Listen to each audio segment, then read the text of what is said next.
नमस्कार, बहुत स्वागत है आपका। आप देख रहे हैं आपका प्रोग्राम कहानी कुर्सी की। मैं हूं सौरभ शर्मा आपके साथ। हमारे साथ हमारे मेहमान मौजूद हैं हर्षवर्धन त्रिपाठी जी, विजय त्रिवेदी जी, समीर चौगांवकर साहब और एयर कमोडोर एस बेल साहब। बहुत स्वागत आप सभी का। आज अंतर्राष्ट्रीय खबरें भी हैं और देश की राजनीति से जुड़ी बहुत सारी खबरें और बहुत सारे विवाद भी हैं।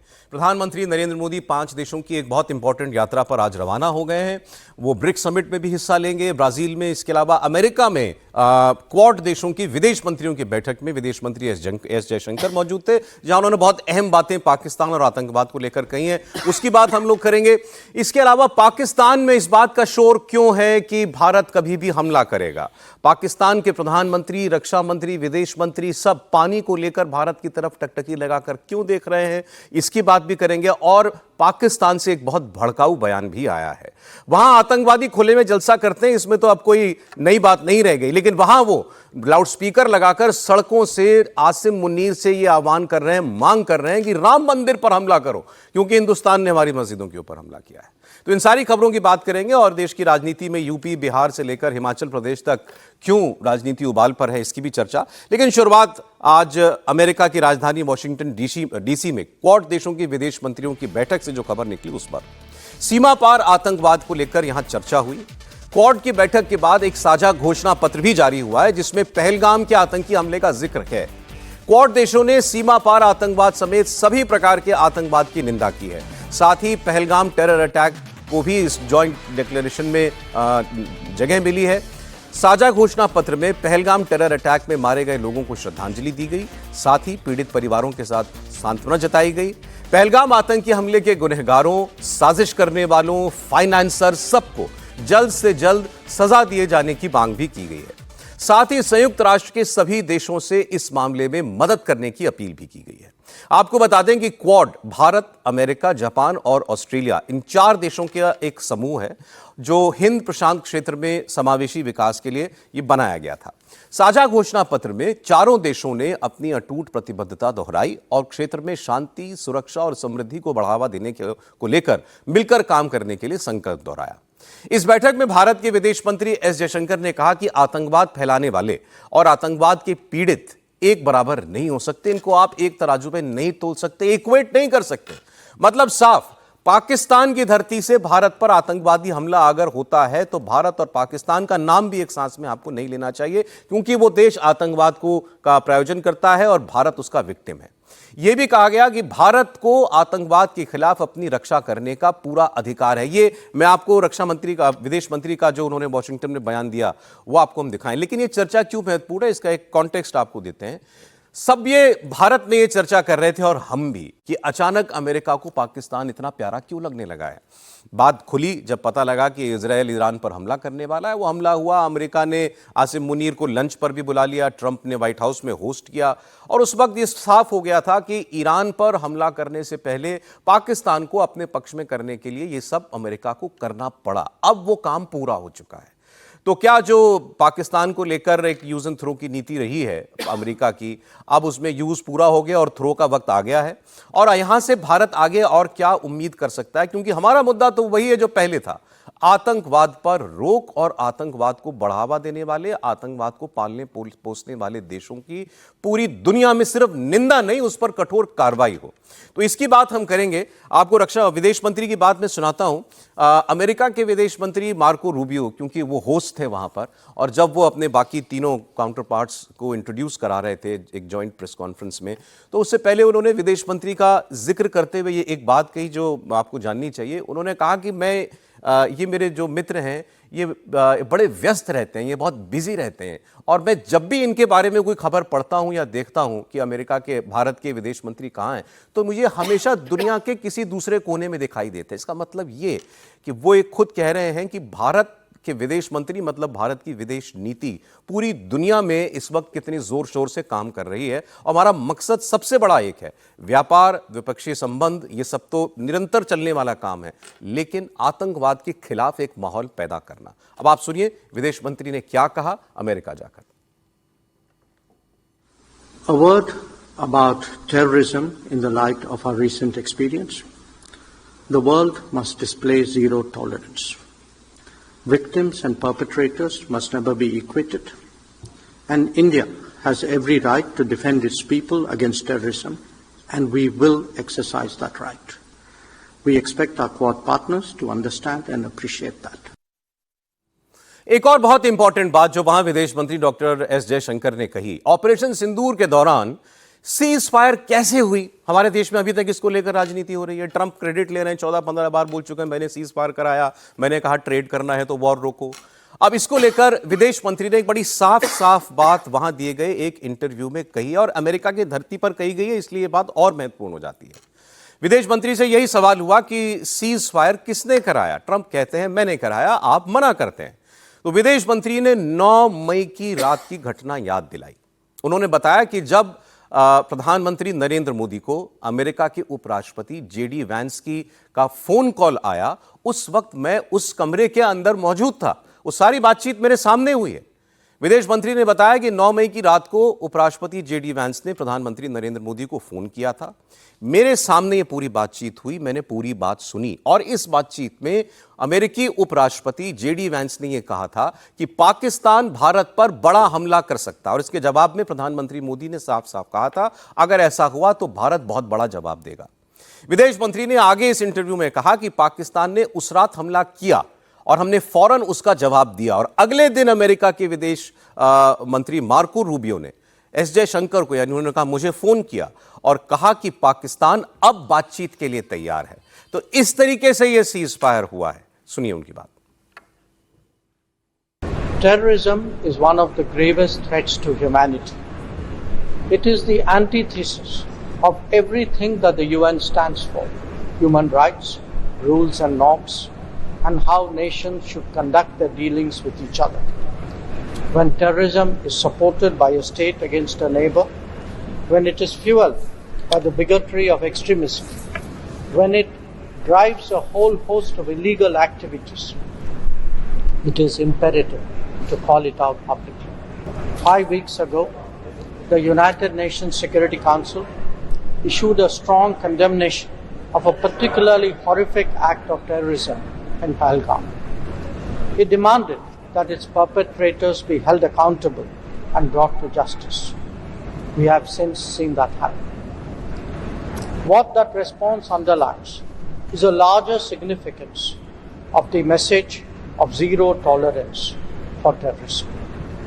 The world must come together on some basic concepts: no impunity to terrorists, no treating them as proxies.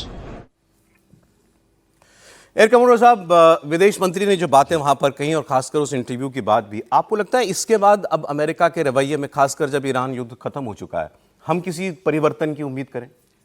देखिए, अमेरिका ने हमेशा यूज एंड थ्रो की पॉलिसी की है सभी देशों के साथ। ये नहीं है कि इन्होंने सिर्फ की है पाकिस्तान के साथ। अगर आप देखिए टर्की के साथ पहले F-16 F-35 की डील हुई, लेकिन जैसे ही उन्होंने S-400 खरीदा तो उन्होंने F-35 की डील को कैंसिल कर दिया। अब सुना है कि वापस कर रहे हैं क्योंकि वो S-400 अब वो बेचना चाहता है टर्की, शायद भारत को या पाकिस्तान को। तो ये एक दूसरी चीज आती है। तीसरी चीज आती है कि जो ये क्वाड है, ये मीटिंग का क्या इंपॉर्टेंस है। क्वाड 4 देशों का है इंडो पैसिफिक के लिए। हम बात करते हैं free and open Indo Pacific. और दूसरी चीज क्या बात करते हैं? दूसरी चीज बात करते हैं हम कि इसके अंदर सबके लिए रूल बेस्ड ऑर्डर होगा। रूल बेस्ड ऑर्डर का मतलब है कोई अपनी दादागिरी नहीं दिखाएगा। और जो ये चीजें हो रही हैं इंडो पैसिफिक में, उसमें दादागिरी कौन दिखा रहा है?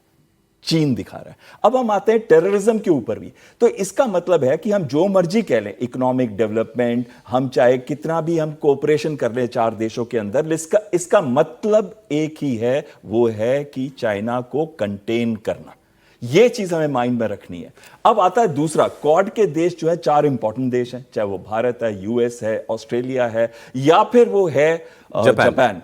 तो ये चारों देश जो है बहुत ही की हैं और ये टॉप 10 वर्ल्ड के इकोनॉमिक कंट्रीज भी हैं। आप देखिए, इकोनॉमिकली भी एडवांस्ड है, टेक्नोलॉजिकली भी एडवांस्ड है, और इन सब के जो रिश्ते हैं चीन के साथ बहुत पुअर हैं। अगर हम जापान को देखें, सेनकाकू आइलैंड्स के साथ उनकी प्रॉब्लम है, और भी बहुत सारे आइलैंड्स पे वो हक जमा रहा है चीन। अगर हम ऑस्ट्रेलिया को देखें तो उनके भी नेबरहुड में चाहे वो कितने भी आइलैंड टेरिटरीज है, उस पर चीन ने अपना दबदबा बना के रखा हुआ है। सिमिलरली अमेरिका का स्ट्रेटेजिक कॉम्पिटिटर कौन है? वो है चीन। और भारत के अंदर जितने भी टेरर एलिमेंट्स आते हैं या टेररिस्ट अटैक होते हैं, उसके पीछे सिर्फ एक ही हाथ है, वो है पाकिस्तान। पर पाकिस्तान के साथ कौन है? चीन। तो अगर चीन का सपोर्ट ना हो पाकिस्तान को, तो शायद उसमें फिर भी डर आए, फिर भी खौफ आए। तो कहीं ना कहीं भारत एक अब इंपॉर्टेंट प्लेयर निकल के आ रहा है वर्ल्ड के अंदर। जब आप कहते हैं कि आप बड़ी जल्दी तीसरी विश्व की इकॉनमी बन रहे जा रहे हैं और जर्मनी को भी हटा देंगे अपने रास्ते से, तो कहीं ना कहीं अमेरिका के लिए भारत बहुत इंपॉर्टेंट बन जाता है। जब वो यूज एंड थ्रो की पॉलिसी करता है, जिसे मैं पेपर नैपकिन कहता हूं, इस्तेमाल करके फेंक देता है, वो भारत के साथ शायद नहीं कर पाएगा। क्यों नहीं कर पाएगा? क्योंकि उसको भारत चाहिए इंडो पैसिफिक के अंदर, उसको भारत चाहिए चीन को कंटेन करने के लिए, उसको भारत चाहिए कि उसके साथ डिफेंस एग्रीमेंट इतने स्ट्रांग हो और डिफेंस इक्विपमेंट साथ में मिली हुई हो, इंटर ऑपरेबल हो, कि कल अगर चीन उनको साइडलाइन करना चाहता है तो भारत इंडो पैसिफिक के अंदर एक इंपॉर्टेंट रोल प्ले कर सकता है। तो भारत को वो सेम ट्रीटमेंट नहीं दे सकता। लेकिन यहां पे मैं कुछ और चीजें कहना चाहता हूं। जो दो चीजें आई हैं, जब क्वाड का फंक्शन है चीन को कंटेन करना, और वहां पे अगर हमारे एक्सटर्नल अफेयर्स मिनिस्टर हाईलाइट करते हैं दो इंपॉर्टेंट एस्पेक्ट्स। पहला इंपॉर्टेंट एस्पेक्ट है कि जीरो टॉलरेंस होनी चाहिए किसी टाइप का भी आतंकी हमला होती है, यहां गुड बैड टेररिज्म की बात नहीं आती है। और दूसरी चीज है राइट टू रिस्पॉन्ड। यह बड़ी इंपॉर्टेंट है, क्योंकि अब वो उन्होंने ज्वाइंट डिक्लेरेशन के अंदर भी ला दिया है। उन्होंने ला दिया है कि काउंटर टेररिज्म होगी, उन्होंने ला दिया है कि टेररिज्म इन एनी फॉर्म जो है वो सही नहीं है, उन्होंने ला दिया है कि कंडेम स्ट्रांगली पहलगांव, उन्होंने ला दिया है call for perpetuators, organisers and financiers, जी, इनके ऊपर एक्शन लिया जाए, कार्रवाई की जाए। लेकिन बेल साहब, कागज पर आ जाना चीजें, ये तो ठीक है, लेकिन हमने तो पहलगाम हमले, ऑपरेशन सिंदूर के बाद हमने अमेरिका का रवैया, कोई मित्र देश का रवैया तो नहीं देखा। बिल्कुल। अब अमेरिका की हमेशा से पॉलिसी रही है कि उनके नेशनल इंटरेस्ट, जैसे ट्रंप हमेशा बोलते हैं मेक अमेरिका ग्रेट अगेन, उनके नेशनल इंटरेस्ट हमेशा वो पहले लेते हैं। इसी वजह से तो बिरयानी खिलाई उन्होंने जनरल आसिम मुनीर को, और इसी वजह से पाकिस्तान, क्योंकि उस समय उनको पाकिस्तान की जरूरत थी। आप हिस्ट्री में चले जाइए, जब वो अफगानिस्तान की बात आई तब पाकिस्तान रेलेवेंट हो गया, जब भी पाकिस्तान रेलेवेंट होता है। लेकिन साथ में ये कहूंगा, भारत को वो इग्नोर नहीं कर सकते, और भारत के साथ अच्छे रिलेशंस रखने उनके लिए ज्यादा अहम है, क्योंकि स्ट्रेटेजिक कॉम्पिटिटर है चीन। भारत ने बड़ा संयम अमेरिका के साथ दिखाया, इसमें कोई शक नहीं है।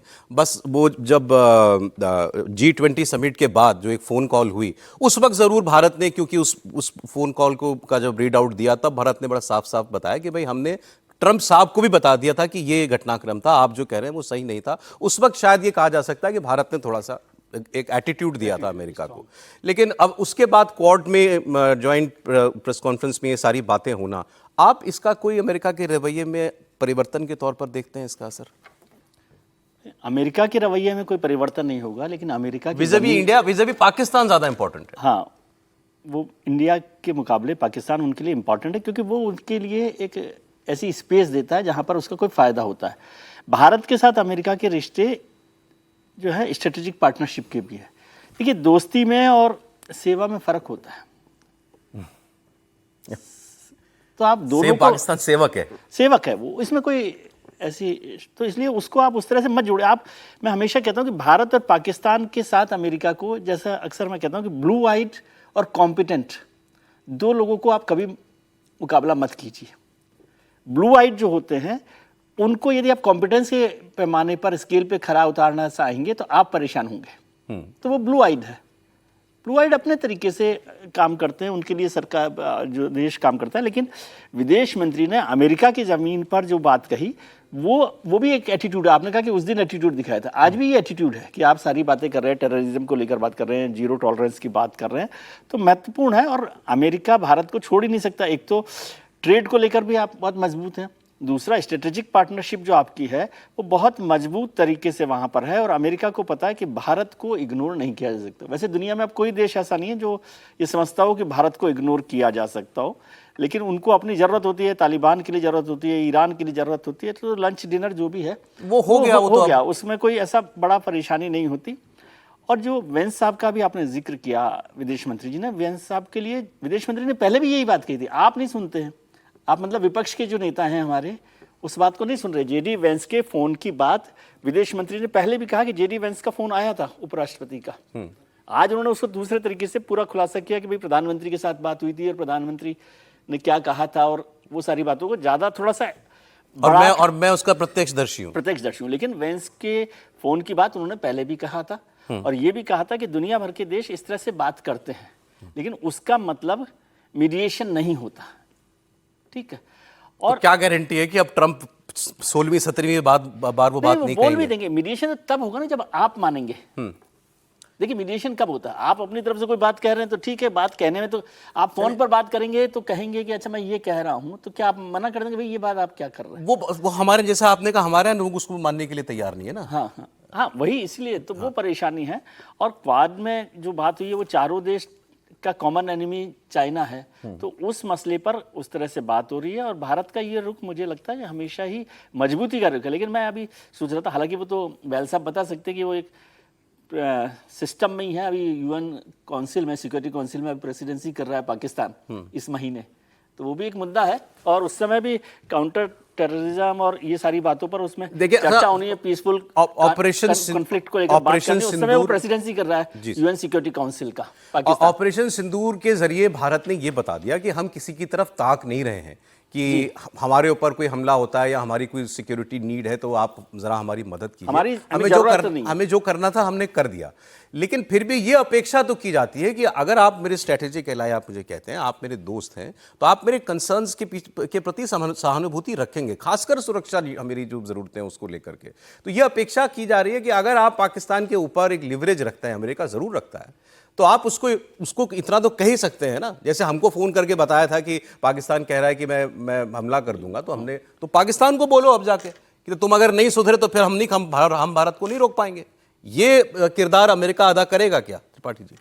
नहीं, देखिए पहली बात तो ये कि जो कुछ भी होता हुआ दिख रहा है उसकी एक लाइन की बात है, ये सब उसके इर्द गिर्द है। ट्रंप को ट्रेड डील चाहिए। 2016 से 20 में भारत के प्रधानमंत्री नरेंद्र मोदी पर हर कोशिश करके वो टैरिफ में अपने लिए कोई लाभ नहीं ले पाए। अब इस वाले कार्यकाल में उन्होंने नए सिरे से रणनीति अपनाई। उनको समझ में आ गया कि नरेंद्र मोदी जैसा नेगोशिएटर है वो मानेगा नहीं। जो नरेंद्र मोदी की डिप्लोमेटिक टीम है, जो ट्रेड टीम है, वो अच्छी नेगोशिएटर है, अच्छा बार्गेन करती है। आप उसके सामने तर्क आपकी टीम नहीं रख पाती। तो अब उन्होंने जिसको कहते हैं ना कि पहली बार हुआ होगा कि किसी यूएस पॉलिटिशियन ने इतना ब्लंट तरीके से, इतना बल्कि कहेंगे भौंडे तरीके से, इतने भौंडे तरीके से डिफेंस पॉलिसी और ट्रेड पॉलिसी को एक साथ किया है, जो खतरनाक है। ये हमारे लिए नहीं खतरनाक है, ठीक है, यहां विपक्ष जो भी कहे वो भी जानते हैं, ये अमेरिका की नीति के लिहाज से खतरनाक है। इस पूरे मसले में अगर आप ध्यान से देखें, जेडी वैंस की बात जयशंकर जी पहले कह चुके हैं। जेडी वैंस खुद कह चुके थे भाई कि हम नहीं रुकवा पाएंगे युद्ध वगैरह। इसका मतलब है कि नरेंद्र मोदी ने उनको साफ साफ बता दिया था। जो कुछ हुआ वो घटनाक्रम है, उसको बार बार कहने की जरूरत नहीं। मेरा एक ये भी मानना है, और मैं बहुत पहले मैंने कहा कि अब भारत को इस मसले पर देश में या देश के बाहर इसकी बात करना बंद कर देना चाहिए। ये ठीक नहीं है। किसकी बात? आतंकवाद की बात? नहीं, ये बात कि हमने युद्ध किसने रुकवाया, ये बड़ा विचित्र है। और मैं कहूंगा कि ये अगर डिप्लोमेसी के लिहाज से देखें तो डिप्लोमेसी में हर चीज की एक, जिसको कहते हैं ना, आयु होती है, एक समय होता है, उसके बाद वो खत्म हो जाती है। भारत को अब ट्रंप की किसी भी बात का ये जवाब देने से बचना चाहिए। वो कुछ भी होता रहे, उनको क्या बताना है, टेररिज्म पर हमने क्या क्या किया वो अमेरिका में भी बताएं, जो डॉक्टर जयशंकर ने बताया ही हर जगह बताएं, और ये भी बताएं कि हम और आगे क्या क्या कर सकते हैं, वो भी लगातार बताते रहना जरूरी है। हमारी अपनी ताकत के बारे में बताना जरूरी है। और एक चीज और भारत के लोगों को विशेषकर समझना चाहिए, ये जो नई ग्रुपिंग है, ये G7 जैसी भले न हो, लेकिन ये दुनिया की एक और एलीट अभी ग्रुपिंग है। मतलब आप जो क्वाड की ग्रुपिंग है वो प्योर किस पर्पस से है, पूरे के पूरे इस हिंद महासागर प्रशांत क्षेत्र में ये शांति के लिए, जो कारोबारी समझौते के लिए, विवाद को बचाने के लिए। आप ये कह सकते हैं कि जापान, ऑस्ट्रेलिया, भारत, अमेरिका सबका दुश्मन चीन है, लेकिन सिर्फ इतना भर नहीं है, वो पूरा ट्रेड रूट है। वो इतना भर नहीं है कि एक दूसरे के यहां वो उनकी टेरिटरी में घुस रहे हैं।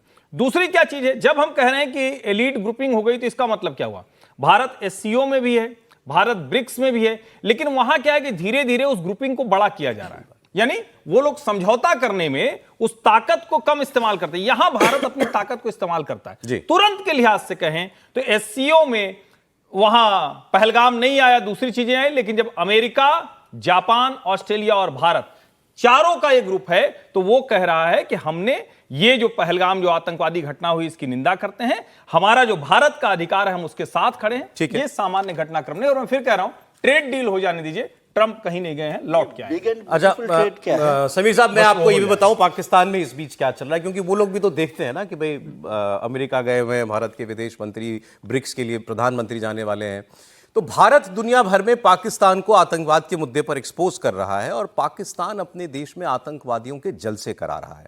पाकिस्तान से जैसी तस्वीरें आ रही हैं उसे देखकर यह लगता है कि आसिम मुनीर ने लश्कर तैयबा, जैश ए मोहम्मद, हिजबुल मुजाहिदीन, इन सब के आतंकवादियों को फ्री हैंड दिया हुआ है और ये आतंकवादी खुलेआम भारत पर हमले की चेतावनी देते हैं, धमकी देते हैं।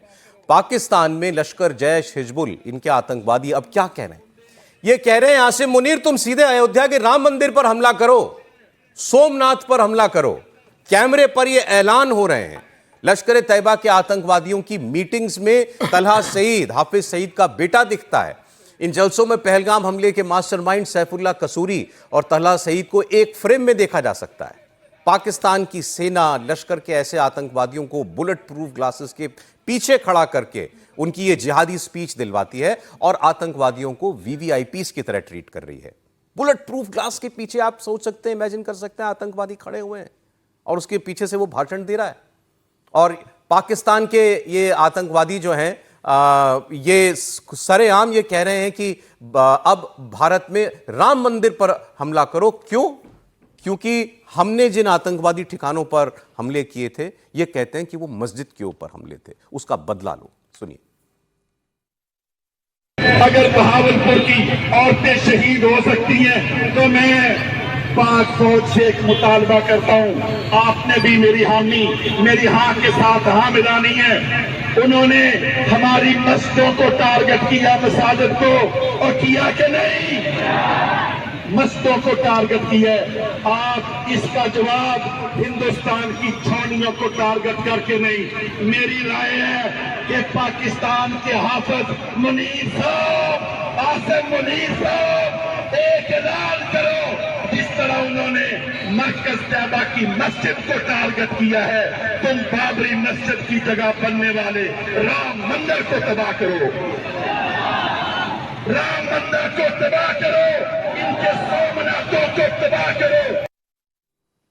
अब दुनिया को लेकिन ये सब नहीं दिखाई देता है समीर जी।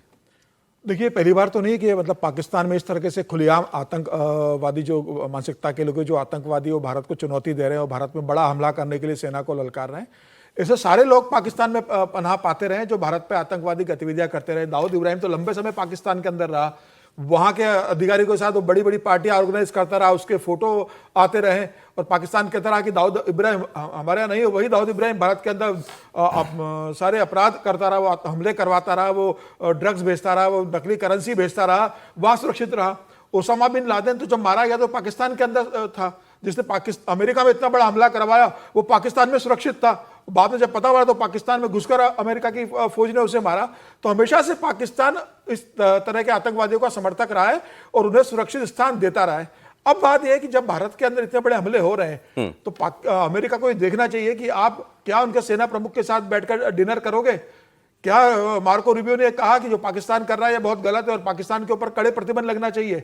आप पाकिस्तान को सारी सुविधाएं देते हो, पुचकारते हो, वो कुछ करता है तो एक बार उसको आप हड़का देते हो, लेकिन बाकी पाकिस्तान को मदद करते हो। ट्रंप ने वो तस्वीरें नहीं देखी थी कि ऑपरेशन सिंदूर के बाद आतंकवादियों के जनाजे में पाकिस्तान की सेना के जनरल थे, उसके बाद भी बुलाया? वो देखा होगा, इंटेलिजेंस इनपुट होता है इनके पास। अमेरिका की खुफिया एजेंसी पूरी इनपुट दे रही होगी किस तरीके से वो आतंकवादियों को वहां तैयारी किया जा रहा है, कैसे लॉन्च पैड वहां तैयार किए जा रहे हैं भारत के खिलाफ। तो ये अमेरिका की भी जिम्मेदारी है कि अमेरिका पाकिस्तान को बताए कि भाई अगर भारत पे आप इस तरह से हमले करोगे तो भारत आपको छोड़ेगा नहीं और हम ना आपके साथ व्यापार कर पाएंगे ना आपको रक्षा के दे पाएंगे। लेकिन अब चीन उनके पीछे खड़ा हुआ तो पाकिस्तान की भौगोलिक स्थिति ऐसी है कि वो सबकी मजबूरी है, वो चीन की भी मजबूरी है, वो पाकिस्तान डर किससे रहे हैं? ये जो बुलेट प्रूफ ग्लास के पीछे खड़े हैं। हाँ, मतलब आतंकवादी किससे डरा? लोग आतंकवादियों से डरते हैं तो समझ में आता है, ये तो वो वहां पर नामालूम अफराद तो घूमते ही रहते हैं ना मोटरसाइकिल पर, Unknown gunmen। Unknown gunman, gunmen। उनका डर होगा, उन्हीं का बहुत डर हो ज्यादा। सकता है। विदेश मंत्री वॉशिंगटन जाकर के बता रहे थे कि अब आप पाकिस्तान और भारत, मतलब एक आतंकवाद करने वाला और एक आतंकवाद का विक्टिम, इनको बराबर नहीं तोल सकते हैं, ये वक्त गया। वहां जाकर उन्होंने अपनी ये बात कही है। इसके अलावा पाकिस्तान में आतंकवादी खुलेआम जलसे करते हैं, लेकिन अब डर है, किसका डर है, हम लोग बात कर रहे थे कि बुलेट प्रूफ शीशे के पीछे से खड़े होकर जलसे कर रहे हैं आतंकवादी। और वो अब धमकी दे रहे हैं कि अपने जनरल आसिम मुनीर से कह रहे हैं कि तुम सीधे इनके राम मंदिर पर हमला करो। लेकिन पाकिस्तान के हुक्मरान हो, चाहे ये मुनीर के ये आतंकवादी गुर्गे, ये चाहे कितनी ऐसी गीदड़ भपकी दे लें, लेकिन पाकिस्तान की जनता में इस वक्त भारत को लेकर जबरदस्त खौफ है, डर है। पाकिस्तान के पत्रकार हो या वहां के मौलाना हो, वो खुलकर टीवी पर क्या बातें कर रहे हैं। वो कह रहे हैं भारत फिर आएगा, भारत फिर तुम्हें पीटेगा। पाकिस्तान के पत्रकार मोहित पीरजादा ये दावा कर रहे हैं कि इस बार भारत हमला करेगा तो वजह भी नहीं बताएगा और सीधे तबाही मचा देगा। एक दूसरे पत्रकार हैं पाकिस्तान के अली मुस्तफा, उन्होंने कहा कि भारत एक बार फिर पक्का पाकिस्तान से जंग करेगा, किसी को इस मुगालते में नहीं रहना चाहिए कि पाकिस्तान बच जाएगा। पर पाकिस्तान का एक मौलाना खालिद महमूद, वो तो बाकायदा पूरी टाइमलाइन बता रहा है। उसने दावा किया कि भारत 6 महीने से लेकर 1 साल के अंदर अंदर पाकिस्तान पर हमला करने वाला है, और उसके शब्द, इस बार भारत पाकिस्तान को रुई की तरह धुन कर रख देगा। मिलिट्री स्ट्रेटजी और डॉक्ट्राइन ये कहता है कि आपको पहले पाकिस्तान की मिलिट्री के ऊपर हमला करना चाहिए और फिर कुछ और करना चाहिए। मतलब इसका क्या है?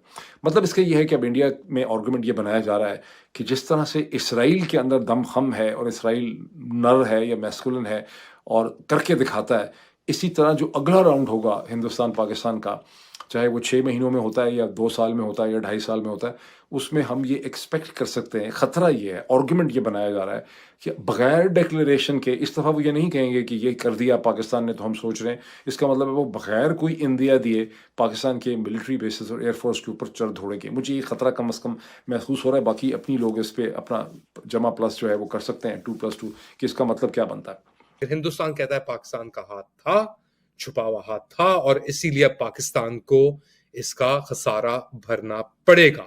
इंडिया जो हमें लग रहा है वो एक बार फिर जंग छेड़ने की कोशिश करेगा पाकिस्तान को लेकर। पाकिस्तान दूसरी जानिब से क्या प्रिपेयर हो सकता है, नहीं हो सकता, खतरा फिलहाल मौजूद है। ये जंग नहीं खत्म हो गई है, इंडिया खत्म नहीं हो गया है, इंडिया अभी अपनी जगह पे मौजूद है और जंग में बदला लेने में है। ये दुनिया भर में ये एक क्यास नहीं है, दुनिया भर में ये तज्जिए हो रहे हैं कि एक हॉट वार जो है ना सर पे खड़ी है। ये 6 महीने से 12 महीने के अंदर अंदर ये इसका इम्कान है, और ये जब होगी तो बहुत शदीद होगी। हमें एयरफोर्स की वो नहीं मुयसर थी, उन्होंने हमें ना वो जैसे रुई धुनके ना उस तरह धुनक के रख दिया। अब 2 में से एक ही बचेगा। इस बात का शदीद तरीन अंदेशा मौजूद है कि इंडिया ने अगरचे के मायदा किया हुआ है फर्स्ट स्ट्राइक न करने का, लेकिन यह कि वो अब एटमी हमले ही से आगाज करे, उसके वजूद को खतरा है। तो आप देख रहे हैं बात कहां तक हो रही है पाकिस्तान में, पाकिस्तान के टीवी पर इनके पत्रकारों की और मौलानाओं की। वो कह रहे हैं कि ये तो दुनिया मान के बैठी है कि जंग तो होने वाली है और इस बार भारत कोई वजह नहीं बताएगा, सीधे हमला करेगा। बिल्कुल सही कह रहे हैं आप। देखिए 20 मिनट की बातचीत हुई है राजनाथ सिंह की और पीट हेग्सेथ की।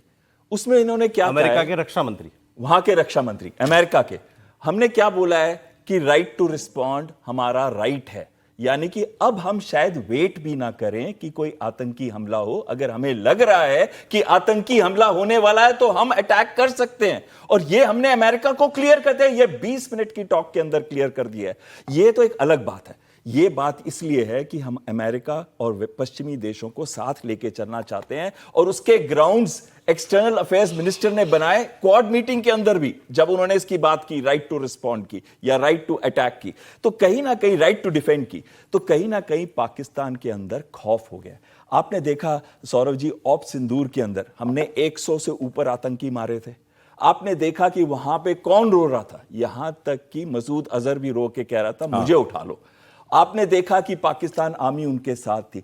इस समय खौफ का माहौल है आतंकियों के अंदर, पाकिस्तान के अंदर, और खौफ का माहौल है उनकी मीडिया में। और वो यहां तक कह रहे हैं कि अगस्त एंड के अंदर अंदर तक ही शायद भारत का हमला हो जाए। वो क्यों कह रहे हैं? उनको पता है कि उनका आतंकी जनरल जो है वो नहीं रुकेगा, वो रीबिल्ड कर रहा है वापस टेरर इंफ्रास्ट्रक्चर्स को। आप देख रहे हैं हर मीटिंग के अंदर, चाहे वो आतंकी संगठन कर रहे हो, चाहे लश्कर तैयबा कर रहा हो, चाहे जैश ए मोहम्मद कर रहा हो, सब बात अल जिहाद की कर रहे हैं। ये सारी जो हमने अभी बयान सुना है, आप ठीक कह रहे हैं, ये जो तस्वीरें आ रही हैं ये तो ओपन सोर्स से है ना, हमारे कोई वही बनवाई तो नहीं है या किसी से खास मंगवाई हो, कोई चोरी छुपे, वो ये तो खुलेआम हो रहा है वहां। बिल्कुल। और ये खुलेआम कौन करा रहा है? इसके पीछे पूरी स्ट्रेटेजी आईएसआई की है, पूरी स्ट्रेटेजी पाकिस्तान आर्मी और जनरल मुनीर जो अब फील्ड मार्शल आप कह रहे हैं इन सेंस पाकिस्तान के लोग या उनकी मीडिया वगैरह सब ये बात जान रहे हैं कि भाई हमारे यहाँ इन लोगों को फ्री हैंड अगर है तो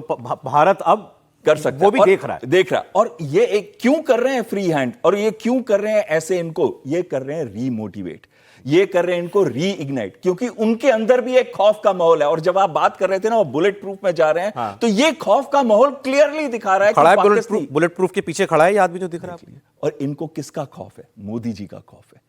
इसी वजह से अगर आप देखें तो इन्होंने वो पिक्चर्स वीडियोस मोदी जी के दिखा रहे हैं। इनको क्या खौफ है? भारतीय सेना का खौफ है। अच्छा, वैसे देखिए ये बात तो भारत में भी होती है, लोग पूछते हैं कि क्या दोबारा जंग हो सकती है, लेकिन इनके यहाँ तो अलग ही आलम है, ये तो न्यूक्लियर वॉर तक पहुंच गए। इन्होंने कहा कि भारत ने भले ही ये कह रखा है कि हमारी नो फर्स्ट न्यूक्लियर स्ट्राइक की नीति है, हम पहले किसी के ऊपर न्यूक्लियर हमला नहीं करेंगे, लेकिन इस बार भारत हो सकता है हम पर वो भी कर दे। तो आप मतलब इमेजिन करें कि वो अपने अंदर किस कदर इस बात को माने बैठे हैं कि भारत हम पर हमला करने ही वाला है। त्रिपाठी जी, नहीं देखिए, ये डर होने की वजह बड़ी स्वाभाविक है, क्योंकि ये सारे लोग, और ये जो मौलाना साहब हैं इनके तो और कई वीडियोज़ हैं जिसमें वो बहुत साफ साफ कहते हैं कि मतलब वो कई बार ऐसे बताते दिखते हैं, पता नहीं उनको, उन मौलानाओं को क्यों नहीं सुनता है पाकिस्तान, जिसमें वो ये कहते हैं कि भारत अपनी तरफ से बहुत गलत नहीं कर रहा है। और वो ये भी बताते हैं कि जो पाकिस्तान में कट्टरपंथी हैं वो जिस तरह से काम कर रहे हैं खतरनाक। लेकिन जब उनके पत्रकार वहां के मौलाना बोल रहे हैं तो इसको ये भी समझिए, इसको थोड़ा यूं कहना चाहिए कि पाकिस्तान अपनी नापाक गंदी हरकतों से बाज नहीं आएगा। पहले भी करता था, लेकिन पहले उसका जवाब सही से नहीं आता था। अब अगर उसने ये हरकत की जो कि वो मानेगा नहीं, असीम मुनीर बोल रहा है, तो उसके प्रीएम्प्ट करते हुए बोल रहे हैं। एक तरह से कहें तो भारत के उस प्रोएक्टिव उससे डर रहे हैं कि भारत, आपकी तैयारी है, आपने आतंकवादी हमला करने को सोचा और आप ही उड़ गए, तो ये होने वाला है। और इसको लेकर भारत सरकार की नीति बड़ी स्पष्ट है। पिछले कुछ समय में भारत ने विशेष करके जो 3 रातों का जो हमारा एक छोटा युद्ध जैसा चला, उसने भी भारत को बहुत से सबक दिए हैं। उसकी तैयारी नए सिरे से है। सीमा पर हम जिस तरह की फेंसिंग और बंकर के काम को हमने बेहतर किया है, जैसे हम इजराइल में देखते हैं, दूसरे देशों में देखते हैं जो इस तरह के युद्धग्रस्त क्षेत्र हैं कि वहां बंकर होता, पूरी पब्लिक चली जाती है। भारत सरकार की भी योजना यही है कि पूरा का पूरा पुंछ और इस तरह से जो पाकिस्तान से लगा हुआ इलाका है, वहां की पब्लिक को हम घंटे 2 घंटे में बंकर के नीचे ले जाएं। तो ये जिस तरह की तैयारी है, और उनके ठिकानों को अब हम मैपिंग कर चुके हैं। अब दोबारा हमें ये नहीं करना है, वो छोटे ठिकाने बनाए, बड़े ठिकाने बनाए, सब कुछ हमारे मैप पर है। हम जिस दिन चाहेंगे वो हमला करेंगे, और अगर वो आतंकवादी हरकत करेंगे तो हमला होगा ही होगा। लेकिन एक बात मैं कह दूं, भारत परमाणु हथियार का इस्तेमाल नहीं करेगा। ये उनका जानबूझकर दुनिया में एक व्यू बनाने के लिए ये एक कोशिश होती है कि पाकिस्तान की, हम न्यूक्लियर पावर की बात करें भारत की, भारत जिम्मेदार देश है, वो हर तरह के समझौतों के साथ है, वो कभी भी पहला हमला नहीं करेगा। न्यूक्लियर की बात से मुझे याद आ गया, इनके बड़े पत्रकार माने जाते हैं हामिद मीर। तो हामिद मीर पहले अपनी सेना के खिलाफ खूब बोलते थे, फिर आईएसआई ने इन पर गोली चलवा दी, इनको गोली लगी, और तब से फिर ये आईएसआई के साथ हो गए, सेना के साथ हो गए। और कल इन्होंने, लेकिन मैं फिर भी मानता था कि यार ये आदमी सेंसिबल आदमी होगा, सेंसिबल ना भी कहूं तो मतलब जानकार तो है, कम से कम दुनिया समझता है, समझता है क्या रिश्ते हैं भारत पाकिस्तान। उसने कहा कि पाकिस्तान भारत और इजराइल दोनों के न्यूक्लियर एसेट्स तबाह कर देगा। दोबारा बोलूं सर, आप पहली बार में सर सब समझ में आ गया। हाँ, लेकिन कि जैसे अमेरिका और इजराइल ने ईरान के न्यूक्लियर हथियार खत्म कर दिए, पाकिस्तान भारत और इजराइल दोनों के न्यूक्लियर हथियार खत्म कर देगा। सर एक कहावत है छोटी सी कि मन के लड्डू फीके क्यों, और फीके हों तो थोड़े क्यों। तो कुछ बोलने में तो ऐसा कुछ जाता नहीं है ना, कुछ भी बोलें कुछ भी करें। हालांकि हामिद मीर अच्छे पत्रकारों में से माने जाते रहे पाकिस्तान में, अब उनका रवैया थोड़ा सा बदल गया। भारत की भी उनको बहुत काफ़ी समझ है, भारत में उनके बहुत सारे पत्रकार मित्रों से रिश्ते भी रहे। तो हाँ बिल्कुल। तो ऐसा नहीं है कि हामिद मीर नहीं समझते, लेकिन अब वो किस दबाव में हैं, किस तरह से कर रहे हैं, और ये सारी दुनिया जानती है। जब ट्रम्प साहब भी जानते हैं कि पाकिस्तान की इतनी हैसियत नहीं है कि वो भारत पर उस तरह से निगाह उठाकर भी देखे। वो तो प्रॉक्सी वॉर करते हैं ना, प्रॉक्सी वॉर को आप जंग की ताकत के हिसाब से मत देखिए। और इस बात से मैं सहमत हूँ कि भारत जो है कभी भी न्यूक्लियर अटैक पहले नंबर पर नहीं करेगा। और वो नहीं, वो इससे माहौल बनाते हैं ताकि अमेरिका को कह सकें देखिए साहब, या दुनिया में और जो लोग हैं उनके साथ वो खड़ा हो सके कि भाई पाकिस्तान के साथ आप खड़े रहिए। वो फिर वही न्यूक्लियर ब्लैकमेल करना, फिर वो न्यूक्लियर ब्लैकमेल, जिसको प्रधानमंत्री ने भी कहा था कि भाई न्यूक्लियर ब्लैकमेल नहीं चलेगा, वो वाली स्थिति है। और जब आसिफ मुनीर उस दिन कह रहे थे कि वो कश्मीर में क्या करेंगे, हम मॉरल सपोर्ट करेंगे, नैतिक समर्थन है, ये सब है, तो वो सब लोग जानते हैं कि भाई इसका जवाब तो कभी ना कभी तो मिलेगा ना। कितने दिन तक इसका जवाब तो मिल रहा है। और मैं बार बार आपको कह रहा हूँ कि भारत का प्रधानमंत्री की इस बात को ध्यान रखिए कि ऑपरेशन सिंदूर का बटन पॉज पर है। बिल्कुल सही कह रहे हैं आप, और जवाब लगातार मिल रहा है, भले वो थोड़ा साइलेंट जवाब है। वो है सिंधु जल समझौता, हमने जब उसको होल्ड पर किया उसके जरिए। अब इसके बाद पाकिस्तान, उसकी बेचैनी लगातार दिन ब दिन बढ़ रही है। वो कभी भारत को धमकी देता है, कभी भारत से बातचीत की मिन्नतें करता है, कभी इंटरनेशनल फोरम पर जाकर के गिड़गिड़ाता है, कभी अपनी कैपेसिटी से पानी का जुगाड़ कर लेने की एक झूठा दिलासा अपनी आवाम को देता है कि हम पानी स्टोर कर लेंगे, तुम चिंता मत करो।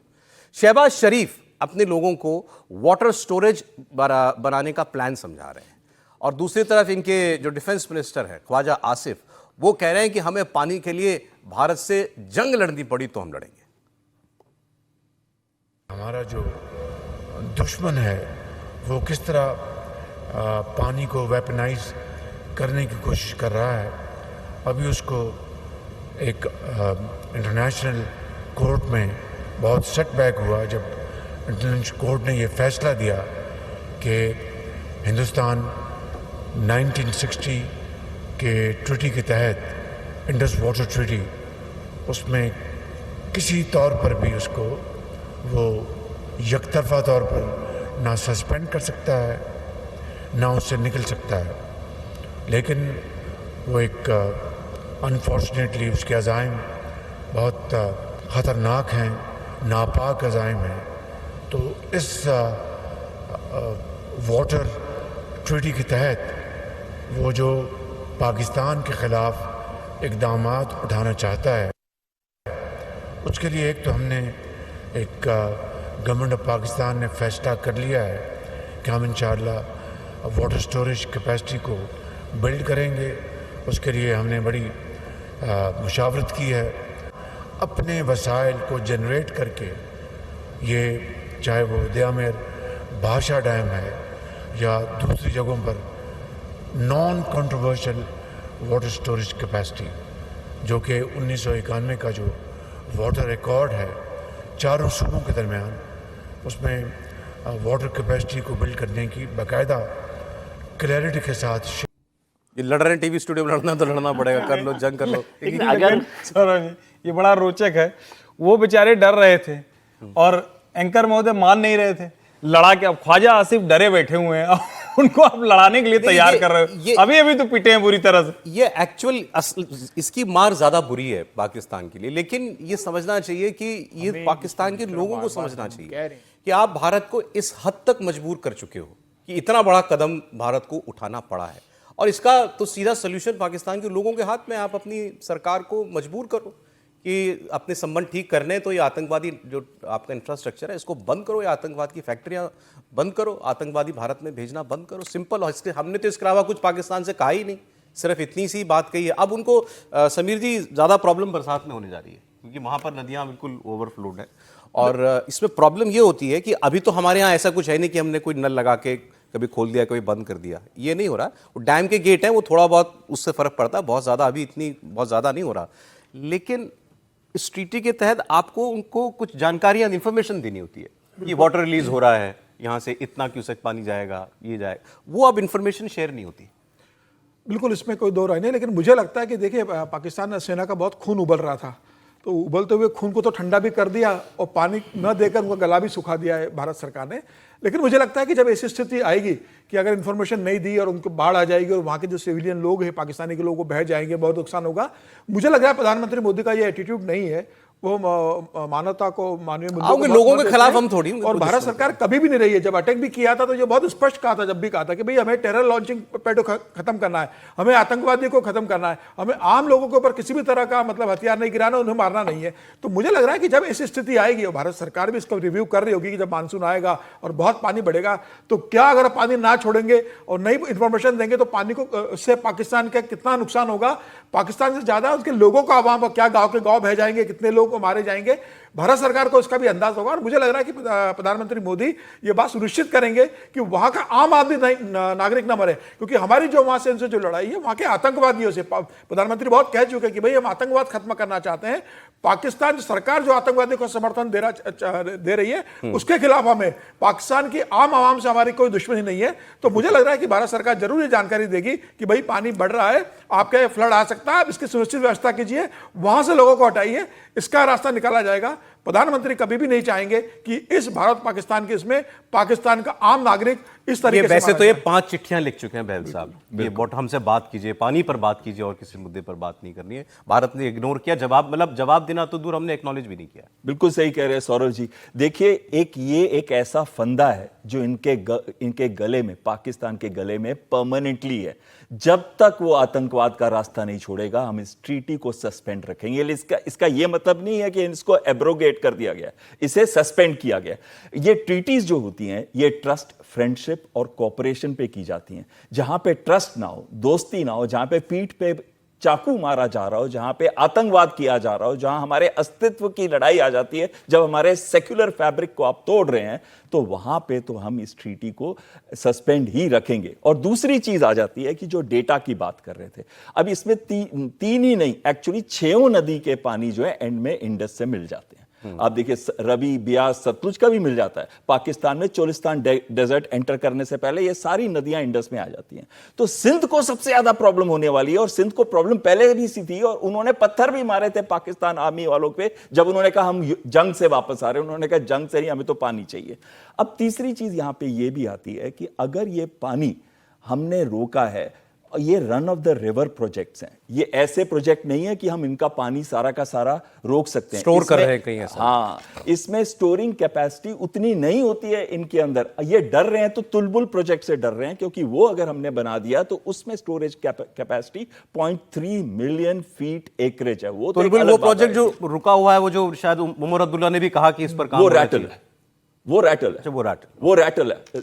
अमर अब्दुल्ला चाहते हैं कि रैटल वाला प्रोजेक्ट जो है जल्दी से खत्म किया जाए। नहीं सौरभ जी, आप सही करें, आप बिल्कुल सही करें। तुलबुल जो वुलार बैरेज जिसे कहते हैं, जो सबसे बड़ा प्रोजेक्ट है इंडिया का, तो बिल्कुल आप सही कह रहे हैं। वो बन गया तो इनको असल प्रॉब्लम हो जाएगी। उनको असल प्रॉब्लम होगी, क्योंकि 3 लाख स्क्वायर फीट एकरेज उतना स्टोरेज कैपेसिटी है उसकी, जो भारत का सबसे बड़ा फ्रेश वाटर लेक है। एक चीज अभी आप सुन रहे होंगे, जो इनका डिफेंस मिनिस्टर है वो जोआना आसिफ, ख्वाजा आसिफ, तो उसने वो जी कह रहा था कि हम को इंटरनेशनल कोर्ट में ले गए थे, आर्बिट्रेशन कोर्ट में। वो लोग ले भी गए थे, भारत ने उसको, भारत ने कहा हम उस कोर्ट को मानते ही नहीं।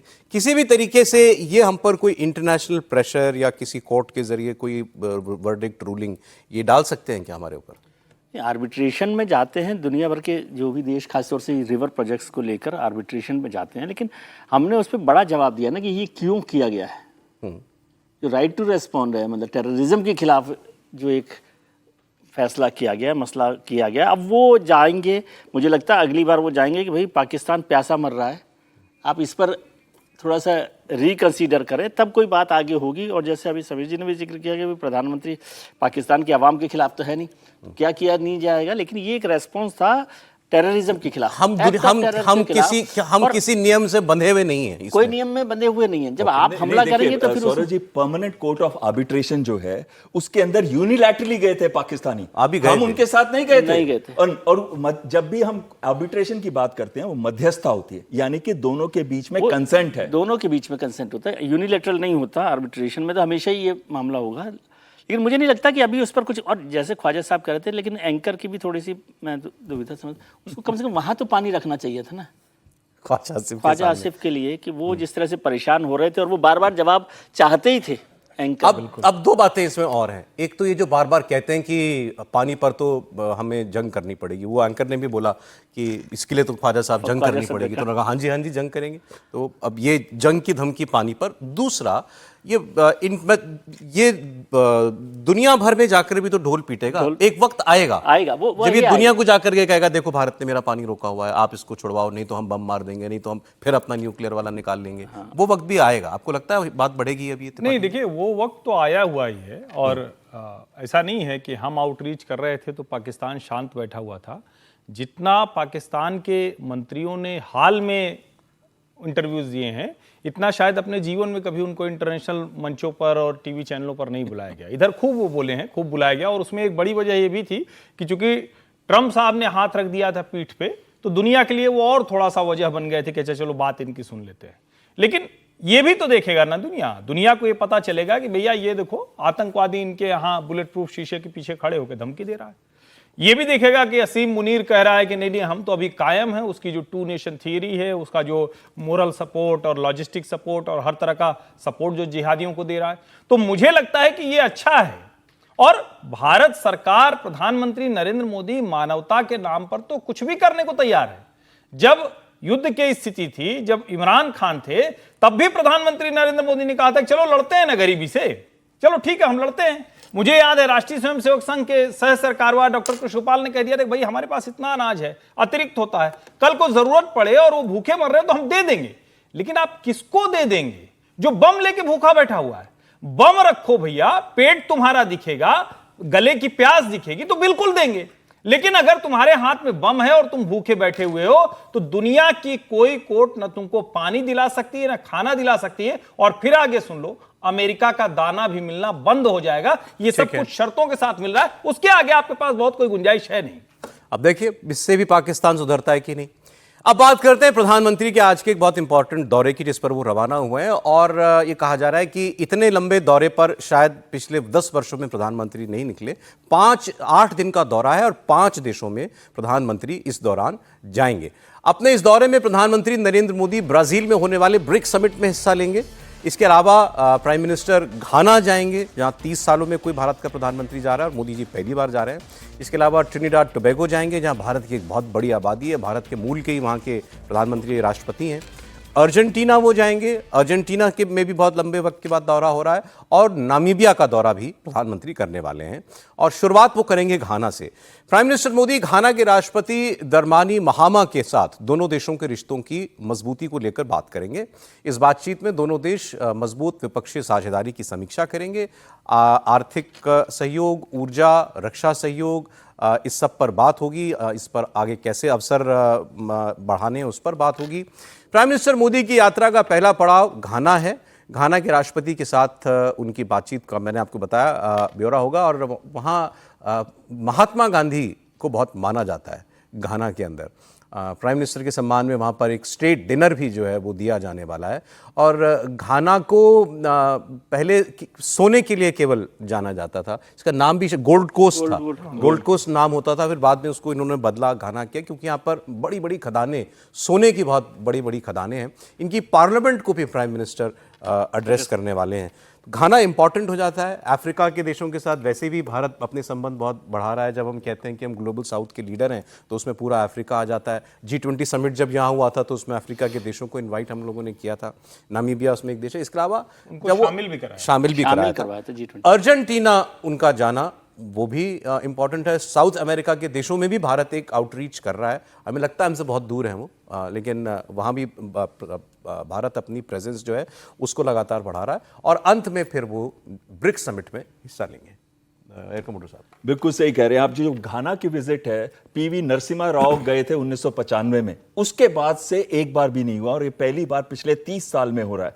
दूसरी चीज है, घाना क्यों इंपॉर्टेंट है हमारे लिए? घाना इसलिए इंपॉर्टेंट है कि वो economic community of West African states के अंदर आता है। इसमें पहले 15 देश होते थे, अब 12 रह गए हैं, क्योंकि वो बुर्किना फासो जैसे देश हट चुके हैं। तो उस 12 के लिए जो वेस्टर्न साइड है अफ्रीका की, उनमें घाना एक इंपॉर्टेंट रोल प्ले करता है। और नाइजीरिया, ये 2 ही कंट्रीज हैं इंपॉर्टेंट, बाकी सारे बहुत छोटे छोटे टोगो ऐसे जैसे कंट्रीज हैं। तो ये, लेकिन लेकिन उसकी आर्म फोर्सेस इतनी बड़ी नहीं है घाना की, और इस वजह से वहां डिफेंस कोऑपरेशन हम कर भी सकते हैं तो शायद मी-17 या मी-35 हेलीकॉप्टर। मैं अब आपको जरा ब्रिक्स पर आपसे एक सवाल पूछना चाहता हूं। अभी एससीओ को लेकर एससीओ की मीटिंग भी हुई थी पीछे। बिल्कुल।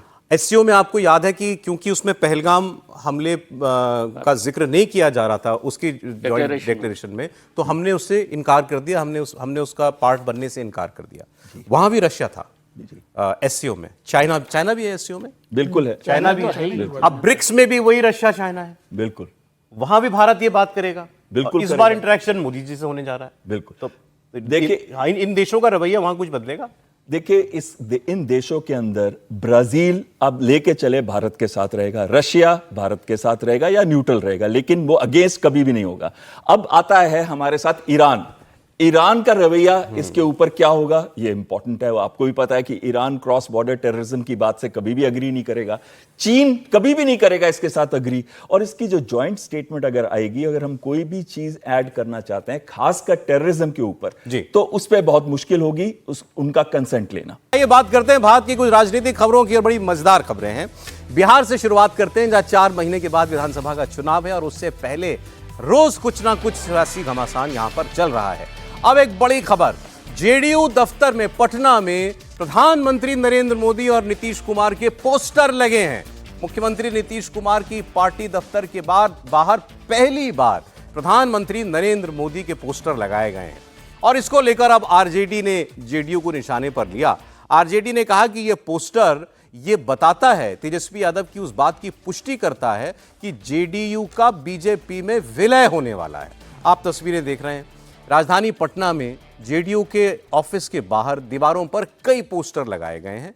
इनमें मुख्यमंत्री नीतीश कुमार के साथ प्रधानमंत्री नरेंद्र मोदी की तस्वीरें हैं। यह पहली बार हुआ है, यह बात बिल्कुल सही है। इससे पहले जेडीयू दफ्तर के बाहर कोई भी पोस्टर लगा चुनाव के वक्त या कभी भी, उसमें सिर्फ नीतीश कुमार की तस्वीर होती थी। अब यहां दोनों प्राइम मिनिस्टर मोदी की तस्वीर भी, हालांकि स्लोगन सारे चुनावी हैं, चुनाव को लेकर, योजनाओं को लेकर, उन्हीं की लाइनों के बीच ये तस्वीरें जारी की गई हैं। लेकिन आरजेडी कह रही है, अच्छा मतलब बात साफ है कि अब जेडीयू खत्म होने वाली है, विलय होने वाला है बीजेपी में। जेडीयू का भी जवाब आ गया। जेडीयू ने कहा कि ये विपक्ष और आरजेडी इसलिए तिलमिलाए हुए हैं क्योंकि ये पोस्टर एनडीए की एकता दिखाते हैं। कई बार आशंका जता चुके हैं, कह चुके हैं कि जेडीयू अब पार्टी बीजेपी में विलय कर जाएगी, जेडीयू को बीजेपी समाप्त करेगी। अब तो वो दृश्य दिख रहा है। आदरणीय प्रधानमंत्री जी के साथ आदरणीय नीतीश कुमार जी की कभी तस्वीर छपी थी अखबारों में, तो खाने का पत्तल खींच लिया था, और आज ये स्थिति है कि अब तो जेडीयू के दफ्तर में आदरणीय प्रधानमंत्री मोदी जी की तस्वीर लगी है। कल बीजेपी का झंडा लगेगा, परसों आरएसएस का शाखा लगेगा। अब पार्टी बची कहाँ? एनडीए में दोनों साथ हैं तो फिर तस्वीर लगने में कोई दिक्कत तो है नहीं। दिल्ली से लेकर पटना तक बीजेपी कार्यालय में आदरणीय नीतीश जी का तस्वीर लगाकर दिखा दें जेडीयू वाले। दोनों की साथ तस्वीर लगना ही स्वाभाविक है, और अगर पीछे कोई बात हुई है तो मुख्यमंत्री जी तो बराबर कहते हैं कि भाई जो पिछला बात भूल जाइए।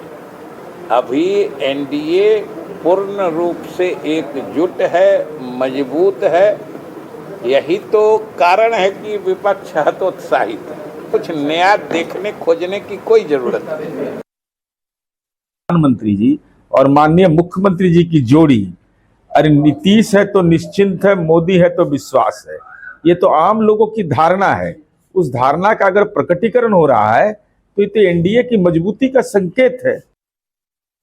जनता की जो धारणा होगी वो तो चुनाव में पता चलेगी, लेकिन जो ये आरजेडी के नेता अभी कह रहे थे मृत्युंजय तिवारी, उनकी बातों में तंज जरूर था लेकिन फैक्ट भी था। त्रिपाठी जी, याद आ गया मुझको गुजरा जमाना, खुशबू भीनी भीनी स्वाद का खजाना, याद है ना आपको वो एडवर्टाइजमेंट? यही हुआ था बीजेपी के साथ। बिल्कुल, लेकिन इसको यूं भी पहले पूरा प्रकरण बताइए, पहले प्रकरण बताइए। देखिए, वो तो क्या मसला था कि बिहार उस वक्त 2009 लोकसभा फ्लड का मसला था। फ्लड में गुजरात ने कुछ रकम भेजी थी, उसके बाद फिर नरेंद्र मोदी जी को आना था, और उसी वक्त बिहार के मुख्यमंत्री नीतीश कुमार ने एक भोज आयोजित था जिसमें मुख्यमंत्री भी रहने वाले थे, नरेंद्र मोदी भी रहने वाले थे, और उस भोज को रद्द कर दिया गया था। उसके बाद यहीं तक नहीं था, और भी बहुत कुछ हुआ था, जिसमें अगर आपको याद हो तो बीजेपी ने कैंपेन चलाई थी, इशरत के अब्बू, इशरत के चचा, तो बहुत कुछ हुआ था। इसकी शुरुआत हुई थी लुधियाना से, लुधियाना में भी हुआ 2009 रैली जिसमें एक साथ वो मोदी जी और तब एनडीए में थे, तब भी ये 2009 में,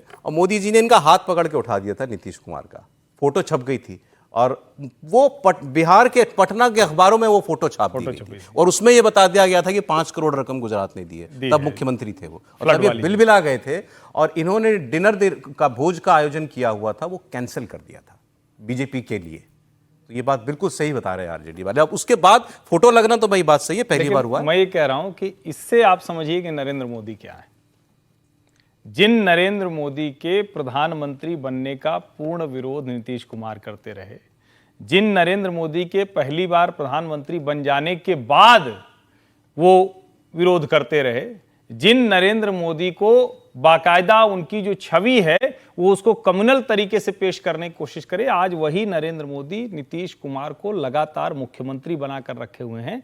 तो राजनीति कैसे की जाती है ये भी एक सीखने की बात है। लेकिन मुझे लगता है कि राजनीति तो ये सब चीजें चलती है ना। अब मृत्युंजय जी कह रहे हैं, लेकिन उनकी पार्टी के नेताओं के बीच में राबड़ी जी नीतीश कुमार, तेज प्रताप नीतीश कुमार, तेजस्वी नीतीश कुमार, क्या क्या वाद संवाद हुआ था वो दोबारा चला दिया जाए तो क्या होगा। और फिर उप मुख्यमंत्री भी थे उनके साथ। तो मुझे लगता है इसका कोई मतलब रहता नहीं राजनीति।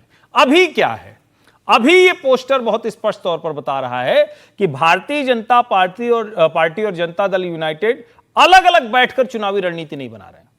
ये छोटी बात नहीं है। गठजोड़ बहुत से बनते हैं, गठजोड़ के लिए कमेटी बनती है, बाकायदा ड्राफ्ट होता है, बाकायदा एजेंडा डिस्कस होता है। लेकिन अगर दोनों पार्टियां अभी से इस तरह इस एकजुटता के साथ प्लान बना रही है, तो आप जरा कांग्रेस का सोचिए, क्या कांग्रेस और राष्ट्रीय जनता दल अभी तक बैठ भी पाए हैं? क्या तेजस्वी यादव, राहुल गांधी की ऐसी फोटो, ऐसा कैंपेन वो एक साथ बर्दाश्त कर पाएंगे? तो मुझे लगता है इसको दूसरे एंगल से भी देखा जाना चाहिए। ये वाला ठीक है कि आप कहें कि क्यों उनके यहां लग गया, लेकिन वो तंज के तौर पर ठीक है। वो तंज नहीं, वो तंज तो ठीक है।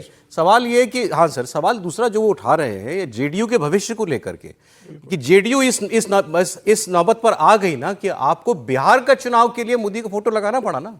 कभी नहीं लगाया।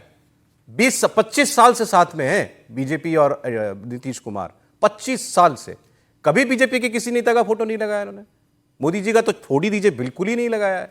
मोदी जी की तो तस्वीर खिंच गई तो आप इतने बिलबिला गए थे। 2013 में उनको जब पीएम कैंडिडेट डिक्लेयर कर दिया गया था तो आपने एनडीए छोड़ दिया था। इतना तक रहा है, तो ये कोई छोटी बात तो नहीं है, ये बात तो बिल्कुल सही है। अब क्या इतनी कमजोर हो गई है जेडीयू, या अब उसको जनता को दिखाना पड़ रहा है? भाई बिहार की पार्टी तो जेडीयू है ना। निश्चित रूप से देखिए, 2024 लोकसभा चुनाव का एक किस्सा है। प्रधानमंत्री नरेंद्र मोदी पटना साहिब से चुनाव लड़ने वाले रविशंकर प्रसाद का चुनाव प्रचार करने, रोड शो करने गए थे बिहार में। नीतीश कुमार मुख्यमंत्री, नीतीश कुमार प्रधानमंत्री मोदी के साथ जीप पे सवार थे। रविशंकर प्रसाद ने उन्हें एक हैंड पोस्टर पकड़वा दिया जिसपे कमल का चिन्ह था। वो नीतीश कुमार लेके खड़े रहे पूरे समय। वो पोस्टर सारे अखबारों में छपा कि नीतीश कुमार बीजेपी का प्रचार कर रहे हैं। नीतीश कुमार से बाद में पत्रकारों ने पूछा कि साहब आप तो बीजेपी का प्रचार कर रहे थे, उनका कमल का चिन्ह आपने पकड़ लिया है, क्या जेडीयू अब कमल में विलय होने जा रहा है? तो नीतीश कुमार उस समय थोड़े अच्छी स्थिति में थे स्वास्थ्य के रूप से। उन्होंने कहा देखिए, आगे तो कमल का चिन्ह था और उसके पीछे जेडीयू का चिन्ह था। अगर जेडीयू का प्रत्याशी होता तो मैं उस पोस्टर को घुमा देता। बीजेपी का प्रत्याशी था इसलिए बीजेपी का लेके घूम रहा था। तो आगे और पीछे है जेडीयू है, आगे अगर बीजेपी है तो बीजेपी, पीछे है तो जेडीयू। एक ही सिक्के के हम दो पहलू हैं। उस समय नीतीश कुमार ने इस बात को घुमा दिया था। लेकिन वो जो असर है नीतीश कुमार के ऊपर, अब वो दिख रहा है कि देखिए नीतीश कुमार इस बात को जानते हैं, जेडीयू के नेता भी इस बात को जानते हैं कि अब नीतीश कुमार वो नहीं रहे कि बिहार में बाहर है, नीतीश कुमार है। अब वो बिहार के लिए बोझ है। अब प्रधानमंत्री मोदी के नाम पर बोझ है। नीतीश कुमार अब बिहार के लिए बोझ बन गए हैं। सर आगे बात करता हूं, इसी बात तो कंटिन्यू करेंगे आगे। इस वक्त चूंकि बीजेपी की एक बैठक में आपको बता रहा था चल रही है, राजनाथ सिंह उसमें बोल रहे हैं। यह केवल एक संगठन की बैठक मात्र नहीं है, इस रूप में मैं इसे नहीं देखता हूं, बल्कि एक संकल्प सभा है। और उस संकल्प की शुद्धि के लिए जो बिहार और भारत को नई ऊंचाइयों पर ले जाने के लिए हमें लेना है। और मैं भारतीय जनता पार्टी के कार्यकर्ताओं को पिछले 40 वर्षों से बहुत नजदीक से मैं देख रहा हूं, उनके साथ काम किया है मैंने। बहनों भाइयों, यह हमारा कार्यकर्ता ऐसा है कि एक बात प्यार और मोहब्बत से बात कर लो तो अपनी पार्टी के लिए और देश के लिए अपना कलेजा निकाल कर रख देता है। ऐसा यह भारतीय जनता पार्टी का कार्यकर्ता है। दहशत पैदा करके इससे काम नहीं कराया जा सकता। इसको प्यार देकर, मोहब्बत देकर आप जो चाहिए सो करा लीजिए। प्रधानमंत्री नरेंद्र मोदी जी ने विगत 11 वर्षों में सिद्ध किया है, मेरे बहनों भाइयों, कि भारत बदल सकता है और भारत आगे बढ़ सकता है, बशर्ते नेतृत्व सुदृढ़ हो, नीयत साफ हो, नीति स्पष्ट हो और राष्ट्रहित सर्वोपरि रखा जाए। अब हमें यही विश्वास बिहार के हर निवासी के दिल तक पहुंचाना है। उसको पहुंचाने का काम यदि कोई कर सकता है तो आप जैसे भारतीय जनता पार्टी के कार्यकर्ता ही कर सकते हैं। अगर बिहार का खोया हुआ गौरव कोई शक्ति लौटा सकती है तो केवल भारतीय जनता पार्टी और एनडीए ही लौटा सकती है और कोई दूसरा नहीं लौटा सकता। और इस दिशा में आप सभी कार्यकर्ताओं और पदाधिकारियों से मैं 5 बातें आपके सामने रखना चाहता हूं। पहला, जनता से निरंतर संवाद करें मेरे कार्यकर्ता मित्रों, लेकिन वो केवल भाषण नहीं, विश्वास का संवाद हो। जनता से जब संवाद करें तो केवल खोखले आश्वासन न दें, वही बातें उनसे बोलें जिन पर की जनता यकीन कर सके, विश्वास कर सके। इसलिए विश्वास का संवाद जनता के साथ करना है। हर बूथ, हर मोहल्ले, हर पंचायत में जाकर मोदी जी के नेतृत्व की बात कहें, भाजपा की बात करें, लेकिन उसे सिर्फ भाषण न बनाएं। उनके कामों की सफलता की बात करें, उनसे पूछें सरकार की योजनाओं के बारे में, जैसे प्रधानमंत्री आवास योजना, आयुष्मान भारत, गरीब कल्याण अन्न योजना से अनेक जीवन में कैसे सकारात्मक बदलाव आए हैं, यह लोगों से चर्चा करें। जब लोग साथियों अनुभव से जुड़ते हैं तब उन्हें भरोसा होता है। इसलिए मैं यह बात कह रहा हूं। दूसरी बात, बिहार के आत्मविश्वास को फिर से जगाइए। बिहार के आत्मविश्वास को फिर से जगाइए। अतीत के गौरव को भविष्य की प्रेरणा बनाइए।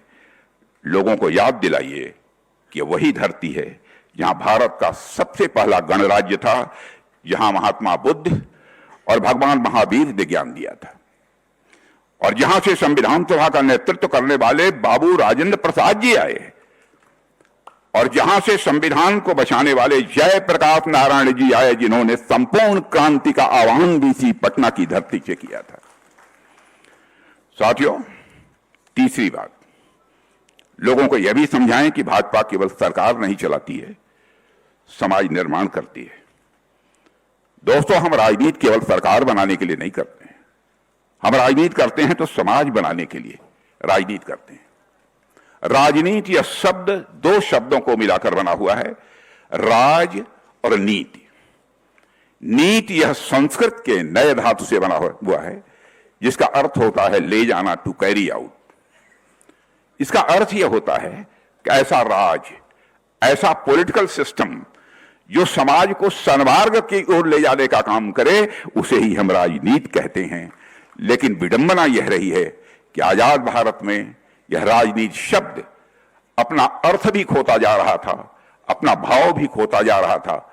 लेकिन भारत की राजनीति में इस राजनीति शब्द के खोए हुए अर्थ और भाव को पुनः स्थापित करने का काम यदि किसी ने किया है तो हमारी और आपकी पार्टी भारतीय जनता पार्टी ने किया है।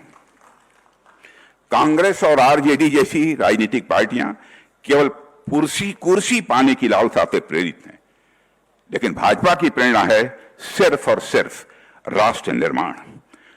कांग्रेस और आरजेडी जैसी पार्टियों का केवल एक ही मोटिवेशन होता है, सत्ता में बने रहना। लेकिन मेरे बहनों भाइयों, केवल सत्ता में बने रहना यह हमारा मोटिवेशन नहीं है। भारत को एक महान भारत बनाना है, ऐसा भारत बनाना है जो सारे विश्व का नेतृत्व कर सके। जबकि भारतीय जनता पार्टी का उद्देश्य है कि हर नागरिक की गरिमामय जीवन सुनिश्चित होना चाहिए, और उस दृष्टि से आपने देखा होगा कि हमारे प्रधानमंत्री जी ने कितने प्रभावी कदम उठाए हैं। बहनों भाइयों, वह कदम हमारे प्रधानमंत्री ने उठाए हैं जिसकी कभी कल्पना भी नहीं की जा सकती थी। लोग ये सोच नहीं सकते थे क्या इतना भार कोई केंद्रीय सरकार आर्थिक भार वहन कर सकती है। अब सारी योजनाओं की मैं विस्तार पूर्वक चर्चा करूंगा तो लंबा समय होगा। उन्होंने ऐसी नीतियां बनाना जिसमें हर वर्ग का विकास हो। समाज का कोई वर्ग ऐसा शेष नहीं बचा है मेरे बहनों भाइयों जिस वर्ग के लिए हमारी सरकार ने काम न किया। और सभी को आत्मसम्मान के साथ जीवन जीने का अधिकार सुनिश्चित हो, यह भी हमारी सरकार ने किया है।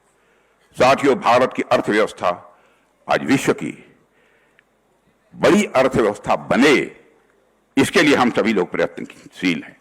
और आप जानते हैं हमारे देश की अर्थव्यवस्था आज विश्व की तीसरी अर्थव्यवस्था बनने की ओर तेजी से आगे बढ़ रही है। आज हम चौथी बड़ी अर्थव्यवस्था बन चुके हैं, तीसरी बड़ी अर्थव्यवस्था बनने की ओर हम तेजी के साथ बढ़ रहे हैं। तो हमें लोगों को यह एहसास दिलाना है कि बिहार भी अब तेजी से आगे बढ़ेगा और अब राज्य और केंद्र दोनों में एनडीए के विचार की मति और कार्य की गति होगी और जब हमारे मिशन और विजन के साथ कार्य होगा। चौथा, हमारे कार्यकर्ताओं को मोदी मिशन का वाहक बनाइए, यह मैं आपसे निवेदन करने आया हूं। हमारी सरकार की उपलब्धियां हैं और मोदी जी की लोकप्रियता अभूतपूर्व है, लेकिन अब हमें इन उपलब्धियों की कहानी हर घर तक पहुंचाना है। हर गली तक नहीं है, हर घर तक हमको पहुंचाना है। हर कार्यकर्ता को इस सरकार के 11 साल की कहानी, जो कि जन सेवा और राष्ट्र निर्माण की कहानी है मेरे साथियों, उसे घर घर तक पहुंचाना होगा। और 2024 का जनादेश हमारे साथ था। अब 2025 में बिहार की जनता के सामने हमारी सरकार के काम और भाजपा के विचार को पूरी स्पष्टता से रखने का यह समय है।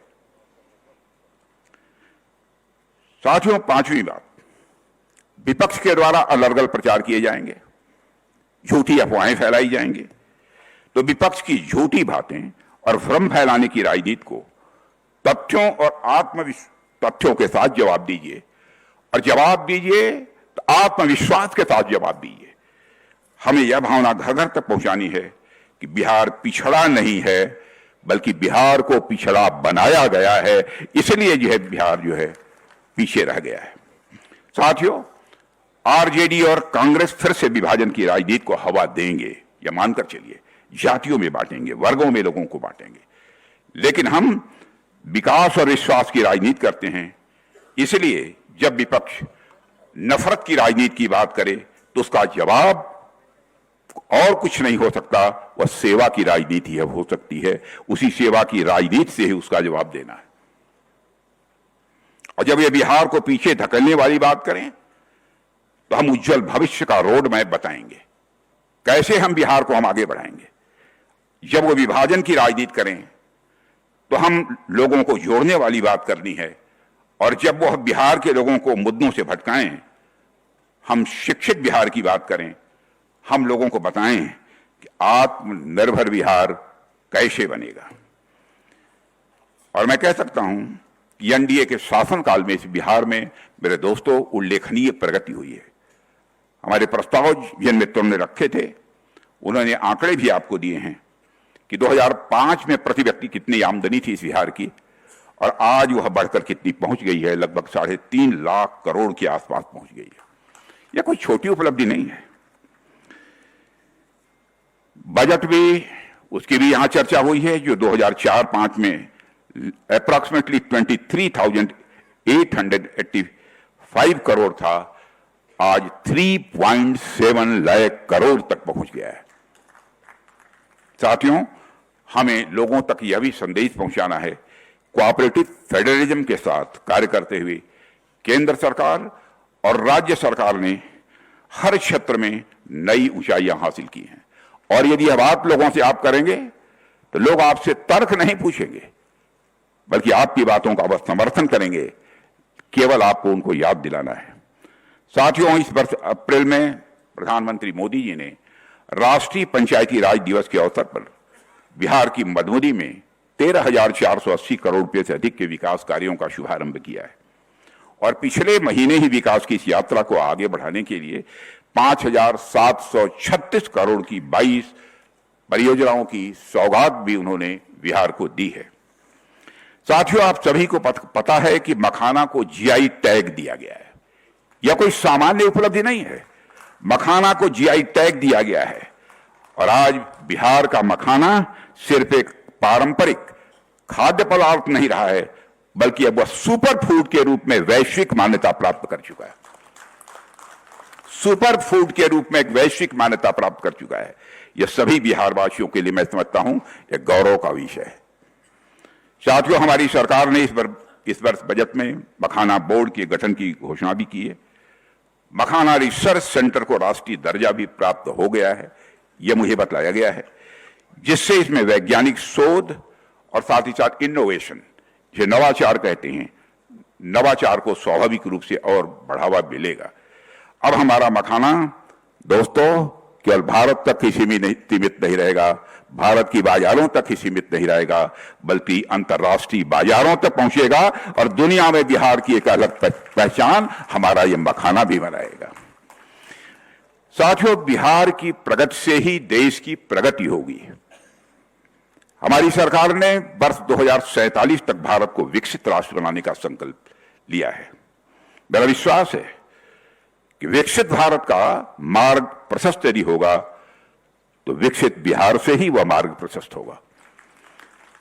और साथियों, प्रधानमंत्री जी के मार्गदर्शन और मजबूत नेतृत्व में तथा हमारे बिहार के मुख्यमंत्री श्री नीतीश कुमार जी के कुशल नेतृत्व में हम सभी को विकसित भारत और विकसित बिहार के संकल्प की सिद्धि को प्राप्त करना है।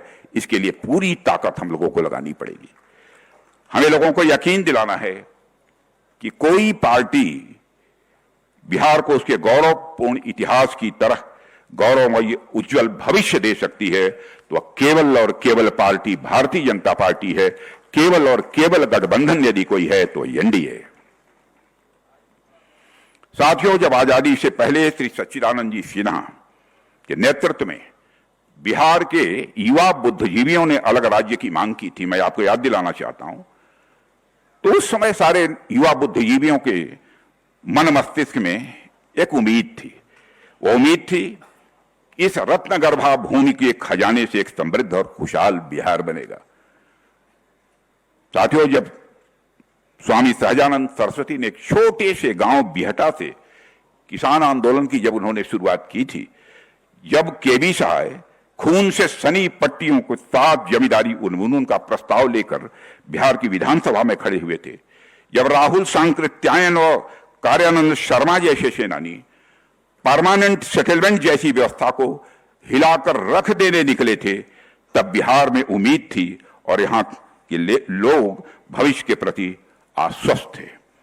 बिहार भारत के सुनहरे भविष्य की, मेरे साथियों, एक प्रयोगशाला थी।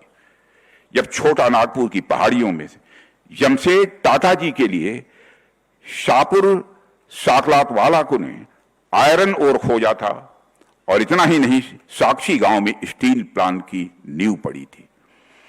जब बोकारो रांची में टेम्पल्स ऑफ टेक्नोलॉजी खड़े हुए थे, जब बिहार के लोगों ने चेकोस्लोवाक और सब रूसी इंजीनियरों के साथ मिलकर विकसित बिहार और भारत का सपना उस समय गढ़ा था।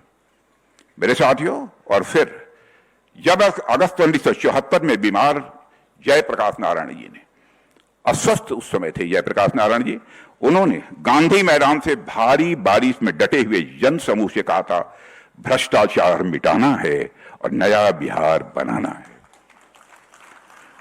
तब एक बार फिर पूरे राज्य में बदलाव की मसाल जल उठी थी। लेकिन अफसोस मेरे साथियों, लंबे समय तक चली कांग्रेस और आरजेडी की विफल, भ्रष्ट और परिवारवादी सरकारों ने इन सभी उम्मीदों को, सभी आशाओं को गहरी निराशा में बदल दिया। साथियों, विकास का पहिया सिर्फ थमा नहीं, बल्कि वह उल्टा चलने लगा इन लोगों के शासनकाल में। यहां की असाधारण प्रतिभा पलायन करने पर लोग मजबूर हो गए। बिहार, जो भारत की राजनीति, समाज और विचार का सिरमौर था, पिछड़ेपन और कुशासन की गिरफ्त में धकेल दिया गया। लेकिन दोस्तों, अब वह कहानी काफी हद तक बदल चुकी है। साथियों, बिहार कभी भारत के विकास का अगुवा बन सकता था। इसकी धरती, यहां के लोगों की प्रतिभा और मेहनत में वह सामर्थ्य भी था कि वह राज्य पूरे राष्ट्र के लिए एक आदर्श बनता। लेकिन उस सपने को नष्ट किया गया। कांग्रेस और फिर आरजेडी के वर्षों के कुशासन ने उस सपने की हत्या कर दी थी। साथियों, आरजेडी से पहले दशकों तक कांग्रेस भी बिहार के पिछड़ेपन और दुर्दशा का एक बहुत बड़ा कारण रही है। 1980 के दशक में जब बिहार में कांग्रेस का कुशासन था तो सिर्फ मुख्यमंत्री बदल रहे थे, विकास की दशा नहीं बदल रही थी। भ्रष्टाचार को संस्थागत रूप दिया गया और बिहार में गवर्नेंस की रीढ़ पूरी तरह से तोड़ दी गई थी। आप जरा सोचिए साथियों, जिस धरती ने साहित्य से लेकर विज्ञान तक, धर्म से लेकर आत्मज्ञान तक हर क्षेत्र में भारत को दिशा दी हो, उस बिहार को कांग्रेस और आरजेडी की विफल, भ्रष्ट और जातिवादी राजनीति ने किस गर्त में पहुंचा दिया।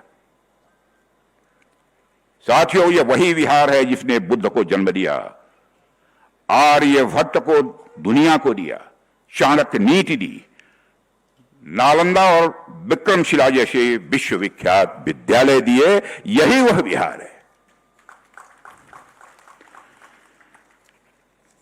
लेकिन कांग्रेस की सरकारों ने भी असफलता की कहानियां उसकी कितनी है उस विस्तार में नहीं जाना चाहता। तेजस्वी यादव और बीजेपी के बीच में एक वाक युद्ध चल रहा है। तेजस्वी यादव ने वक्फ कानून को लाने को लेकर एक जलसे में कह दिया था पटना गांधी मैदान में अभी कि हम अगर सत्ता में आए तो इसको हम कूड़ेदान में फेंक देंगे, भले वो फेंक नहीं सकते। तो उन पर पहला हमला बीजेपी की तरफ से हुआ और तब ये कहा गया कि ये जितनी पार्टियां हैं, आरजेडी, समाजवादी पार्टी, ये सब समाजवादी नहीं नमाजवादी पार्टी है। फिर अगले दिन दूसरा हमला हुआ, गौरव भाटिया बीजेपी की तरफ से बोले और गौरव भाटिया ने ये कह दिया कि ये तो मौलाना तेजस्वी यादव हो गए और इस पर तेजस्वी यादव भड़क गए। उन्होंने कहा कि भाजपा के ये प्रवक्ता, ये शब्द उन्होंने इस्तेमाल किए, लफुआ हैं, टपोरी हैं, छपरी की तरह बयानबाजी करते हैं, चिरकुट नेता हैं और बीजेपी कह रही है कि तेजस्वी यादव मौलाना हो गया है। तो बीजेपी को तो पता होना चाहिए कि मौलाना का मतलब तो विद्वान होता है। नमाजवादी तुष्टीकरण करने के मसीहा मौलाना तेजस्वी यादव जी, ये बताइए हमें, आप संविधान कभी पढ़े हैं? जंगल राज कैसा होता है? जंगल राज बिल्कुल लालू और तेजस्वी जैसा होता है। जंगल राज का पहला नियम है संविधान और कानून की धज्जियां उधेड़ दी जाती हैं। बाबा साहब का संविधान तार तार किया जाता है और वही काम विपक्ष में रह के भाजपा के लोग 2 दिन से हमको दिल्ली में बैठ के गाली दे रहे हैं। लोग बोल ना रहा है, क्या क्या बोल रहा है। और जो बोलने वाले वो सब टपोरी लोग हैं, लफुआ लोग हैं। उनके लिए हमारे प्रवक्ता ही काफी हैं, जितने छपरी लोग हैं। और आप बताइए, जो मौलाना हमको बोल रहे हैं, तो मौलाना का मतलब तो विद्वान ना होता है। तो नमाजवादी और मौलाना का जवाब आया लफुआ, छपरी, टपोरी, चिरकुट, ये जवाब आया है तो तेजस्वी यादव का। खैर, बात अब चूंकि उन पर हमला जो हो रहा था सीधा सीधा हो रहा था कि आप बड़े मुसलमानों के वो हो गए हैं, खैरख्वाह हो गए हैं, मुसलमान वोट के लिए आप ये सब कुछ करते हैं।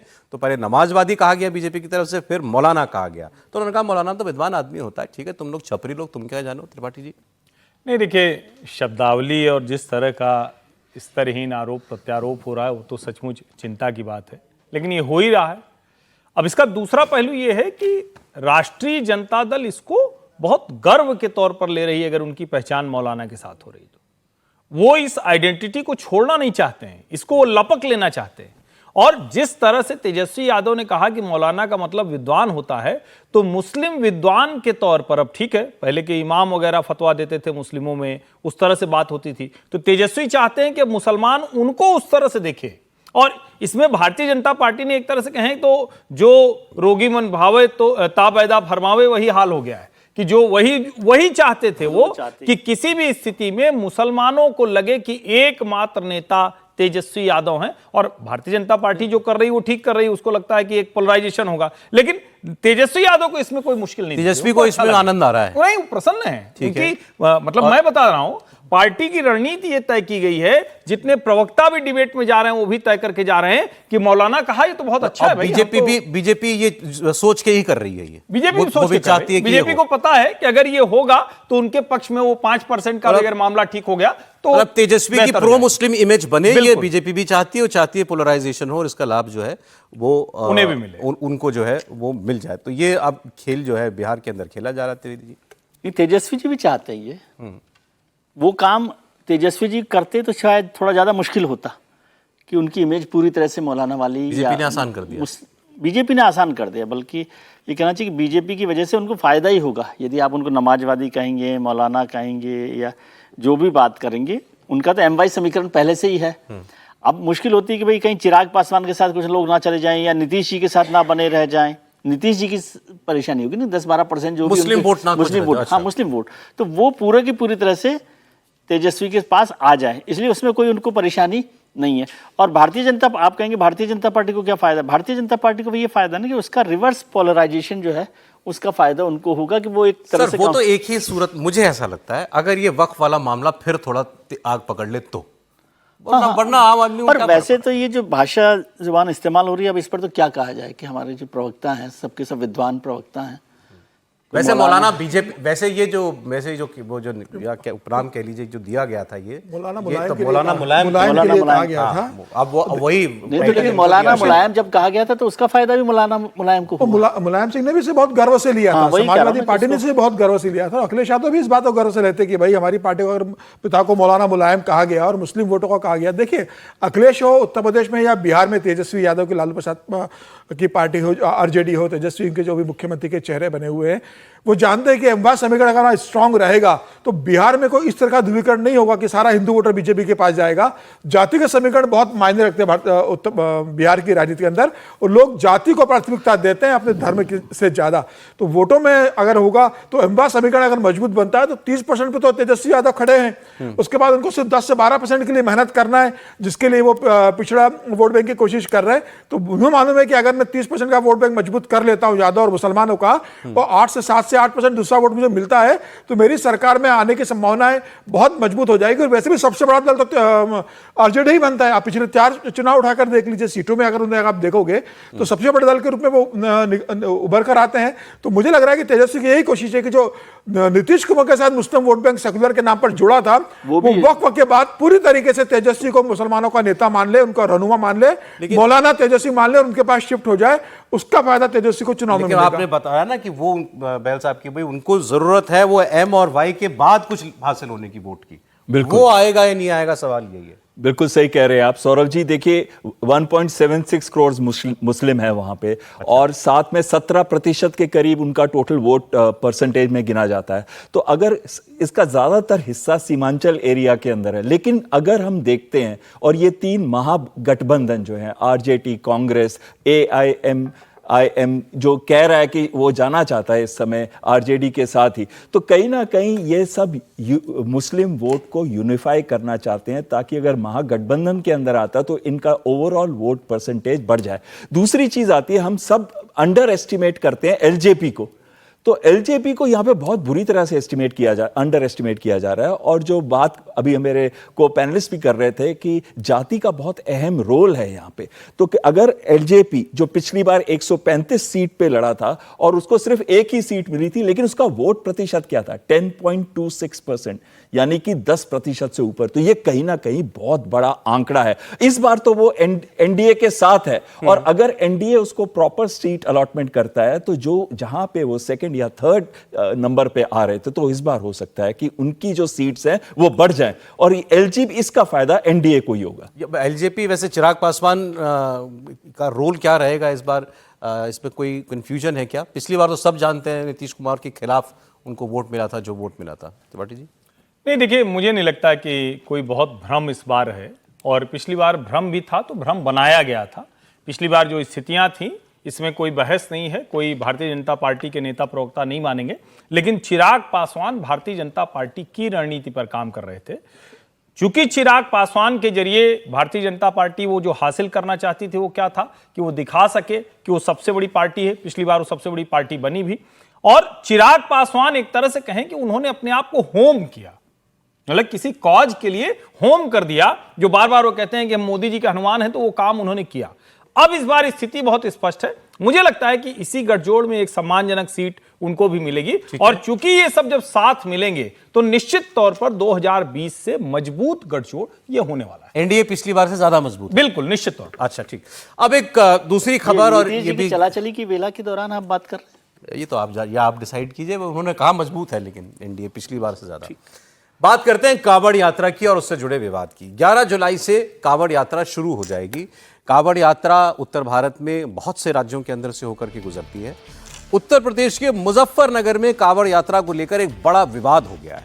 मुजफ्फरनगर के एक ढाबे पर धर्म की पहचान करने के लिए कर्मचारियों की पैंट चेकिंग के आरोप में पुलिस ने 6 लड़कों को नोटिस जारी किया है। पुलिस ने पूछताछ के लिए पेश होने को कहा है। मुजफ्फरनगर पुलिस की इस नोटिस से हिंदू संगठन नाराज हैं। स्वामी यशवीर महाराज, इन्होंने धमकी दी है कि अगर पुलिस ने इन लड़कों के खिलाफ कोई केस किया तो केवल यूपी नहीं बल्कि पूरे देश में आंदोलन किया जाएगा। ये पूरा विवाद शुरू हुआ मुजफ्फरनगर में पंडित जी वैष्णो ढाबा के नाम से चल रही एक ढाबे में। यहाँ पर कुछ हिंदूवादी संगठन के लड़के कांवड़ यात्रा से पहले जांच करने के लिए पहुंचे। ये विवाद तो आप कई सालों से देख रहे हैं कि वहाँ पर जांच की जाती है कि ये जो भाई दुकान है जिस नाम से चल रही है, अगर इसके मालिक कौन है, चलाने वाला कौन है, मैनेजर कौन है, हिंदू है कि मुसलमान है। क्योंकि कांवड़ यात्रा में जो लोग हिस्सा लेते हैं वो इस बात को लेकर के बड़ा कॉन्शियस रहते हैं कि हम क्या खाएं क्या ना खाएं, पवित्रता का बड़ा ख्याल रखते हैं। अब बताया जा रहा है कि जब ढाबे के कर्मचारियों ने अपनी पहचान बताने में आनाकानी की तो उन्होंने QR कोड स्कैन किया, इसमें नाम आया किसी मुसलमान का। इसके बाद इल्जाम है कि उन्होंने कर्मचारियों की पैंट उतरवाकर चेक किया। लेकिन ये जो यशवीर महाराज हैं, जो इन लड़कों के समर्थन में है, वो इस आरोप से इनकार कर रहे हैं। अब इस विवाद में समाजवादी पार्टी भी कूद पड़ी। समाजवादी पार्टी के नेता ST हसन ने इस बारे में एक बहुत विवादित बयान दे दिया। उन्होंने ढाबे पर चेकिंग करने वालों की तुलना पहलगाम के आतंकवादियों से कर दी, जिन्होंने इसी तरीके से धर्म निर्धारण करके कपड़े उतार के कई लोगों के चेक किए और फिर उनको गोली मारी। और ST हसन कह रहे हैं कि इन दोनों में फर्क क्या है। आंदोलन को मोड़ने के लिए झूठा आरोप लगाया गया, क्योंकि वहां पर राष्ट्रीय स्तर की मीडिया थी। यदि वहां पर पीटने का और पैंट उतारने का कार्य होता तो जो मीडिया थी उनके कैमरे में बंद हो जाता, लेकिन ऐसी कोई बात नहीं हुई। ये तो केवल एक मुस्लिम पत्रकार था वहां, उसने उसको कहा कि इसको थोड़ा मोड़ दूसरी तरफ दे दे। उसी ने बताया तू अपना गोपाल नाम बता दे, और ये कहे मेरे साथ में पिटाई और मेरी पैंट उतार करके जांच की गई, जबकि ये बिल्कुल झूठा है। फिर जांच हुई। ये देश के दुश्मनों से मिले हुए लोग हैं जो देश के अंदर शांति नहीं चाहते, जो हिंदू मुसलमान करके यहाँ की आबादी को बांटना चाहते हैं और आबादी बढ़ने के बाद देश कमजोर हो। इनका एक एजेंडा है, लोग इस बात को समझ नहीं रहे, लेकिन धर्म की आड़ में धार्मिक ब्लैकमेल करके ये सब हरकतें कर रहे हैं। किसने ये राइट दिया इनको कि ढाबों की चेकिंग करें? ये किसने इनको ये राइट दिया कि लोगों की पैंटें उतरवाएं? क्या इनमें और उन आतंकवादियों में कोई फर्क है जिन्होंने धर्म पूछ के पहलगाम के अंदर गोलियां मारी थी? ये भी एक तरह के आतंकवादी हैं और वो भी आतंकवादी थे। अब एक तो ST हसन साहब सांसद हैं, समाजवादी पार्टी के रहे हैं, सांसद रहे हैं, तो इनको तो बहुत नाप तोल के बोलना चाहिए। तो इन्होंने जो तुलना कर दी है तो बिल्कुल सरासर बकवास है जो ST हसन कर रहे हैं। इससे स्पष्ट शब्द और कुछ नहीं कि आप पहलगाम के आतंकवादी हमले से किसी भी चीज़ की तुलना करेंगे क्या? कुछ तो लिहाज रखना चाहिए था उनको। अब अगर यह आरोप सही है कि किसी की पैंट उतरवाई, धर्म चेक किया किसी के ऊपर, तो पुलिस तो फिर सख्ती से इनसे पेश आए। बिल्कुल इनके ऊपर कड़ी से कड़ी कार्रवाई होनी चाहिए। अब वो जो स्वामी जी जो वो बात कह रहे थे, वो ये कह रहे हैं कि ये सब झूठ बोला जा रहा है, क्योंकि जब वहाँ विवाद हो गया और दुकानदार ने नाम पंडित जी लिख रखा था, निकला मुसलमान, उसके बाद उसने कार्रवाई से बचने के लिए ये झूठा आरोप इन लड़कों के ऊपर लगा दिया। इसमें भी दो बातें हैं। पहली बात, ये लड़के जो भी हों, किसी को हक नहीं कि किसी दुकान पर यूं जला जाए और यूं किसी की आई कार्ड मांगने लगे या काम करने लगे। ये काम पुलिस का काम है, क्योंकि ये आदेश सरकार का है कि लोग अपने दुकान का जो भी मैनेजर का नाम, मालिक का नाम, आपका जो आपको लाइसेंस मिला हुआ है वो सब डिस्प्ले पर रखेंगे। ये अगर सरकार ने आदेश जारी किया है, उसको लागू करवाने का काम भी केवल पुलिस का, तो कोई ये लोग पुलिसिंग नहीं कर सकते।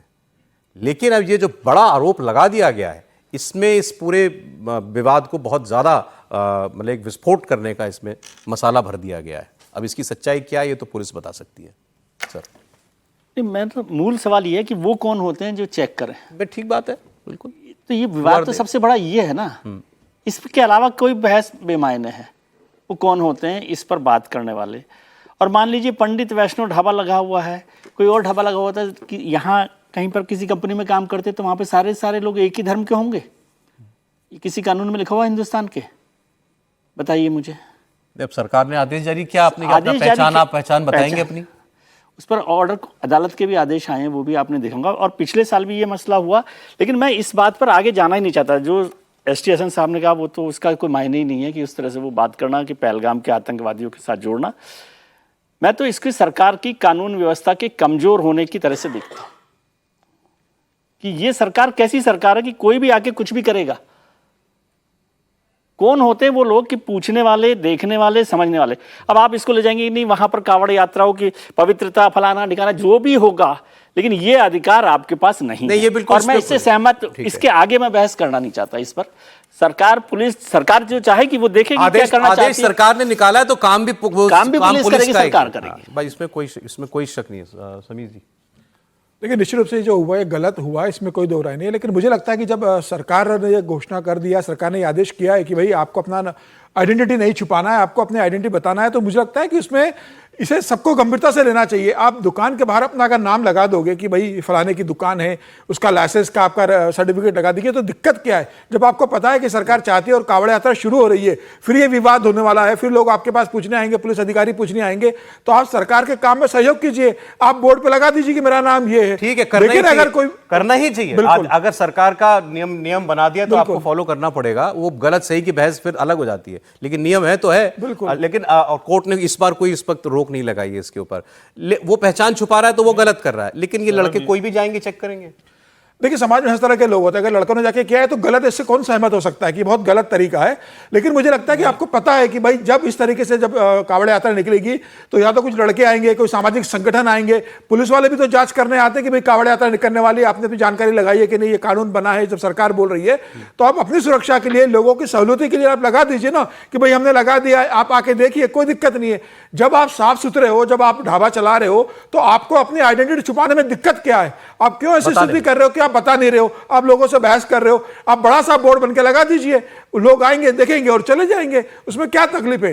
तो मुझे लगता है कि आप व्यवसाय कर रहे हो, बिजनेस का नुकसान होता है इनका। निश्चित रूप से बिजनेस से क्या नुकसान होता है। लोग कई बार नहीं खाना चाहते हैं, तो ठीक है ना, जो नहीं खाना चाहेगा वो नहीं खाए। मुस्लिम ओनर है यहाँ पर, मीट मछली मुझे लग रहा है आप छुपा के लोगों को खाना क्यों खिलाना चाहते हो? लोगों का स्वागत कीजिए कि हमारी आइडेंटिटी ये है, आपका स्वागत है, आप आएंगे तो स्वागत है, नहीं आना है कोई दिक्कत नहीं है, आप खुल के व्यवसाय कीजिए। आप छुपा रहे हो, नाम नहीं बता रहे हो, सरकार कानून बना रही है, आप उसके बाद भी इंफॉर्मेशन नहीं दे रहे हो, ये बता रहा है कि आपके मन में कुछ काला है। ये जो विजिलेंटिज्म चल रहा है, ये इसको आप सही मानते हैं क्या?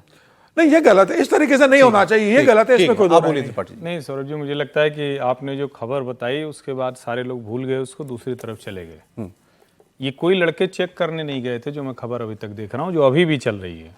ये लड़के वहां गए थे, भुगतान किया, तो QR कोड के बाद वो पंडित जी नहीं निकले, वो मुसलमान निकला। सामान्य तौर पर कहें तो क्या किसी को अधिकार है किसी को रोकने का? भाई जो भी वो ढाबा चलाए, क्या कोई रोक रहा है किसी को देश में? क्या योगी आदित्यनाथ के भी राज में किसी को, मुसलमान को रोका जा रहा है कि मत करो? लेकिन क्या ये उसका अधिकार नहीं है? कंज्यूमर के तौर पर भी कहें, रिलीजियस तौर पर कहें, प्राइवेसी के तौर पर कहें, मैं जहां जा रहा हूं मेरा अधिकार नहीं जानने का कि कौन है। और अगर मैं नहीं चाह रहा हूं कि कोई मुस्लिम है, मैं कांवड़ यात्रा लेके निकला हूं, मैं नहीं चाह रहा हूं तो मुझे कोई जबरदस्ती खिलाएगा नाम बदल के? ठीक है, बिल्कुल। ये तो भेष बदलना हुआ ना। और ये तो किसी भी तरह से किसी की आस्था के साथ खिलवाड़ है। कोई भी हो, अगर कोई मुसलमान है, कोई हिंदू नाम बदल के अपना मुस्लिम बन जाए। हमने कितनी कहानियां देखी, अभी लगातार तो कहानियां देख रहे हैं ना कि कितने अलग अलग मामले आते हैं। अभी जो मामला आया वो बड़ा विचित्र था, इससे जोड़ा नहीं है लेकिन फिर भी सुन लीजिए। वो किसी कथा में एक सम तिवारी जी थे, उन्होंने कहा कि हमारी तो शादी ही नहीं हो रही।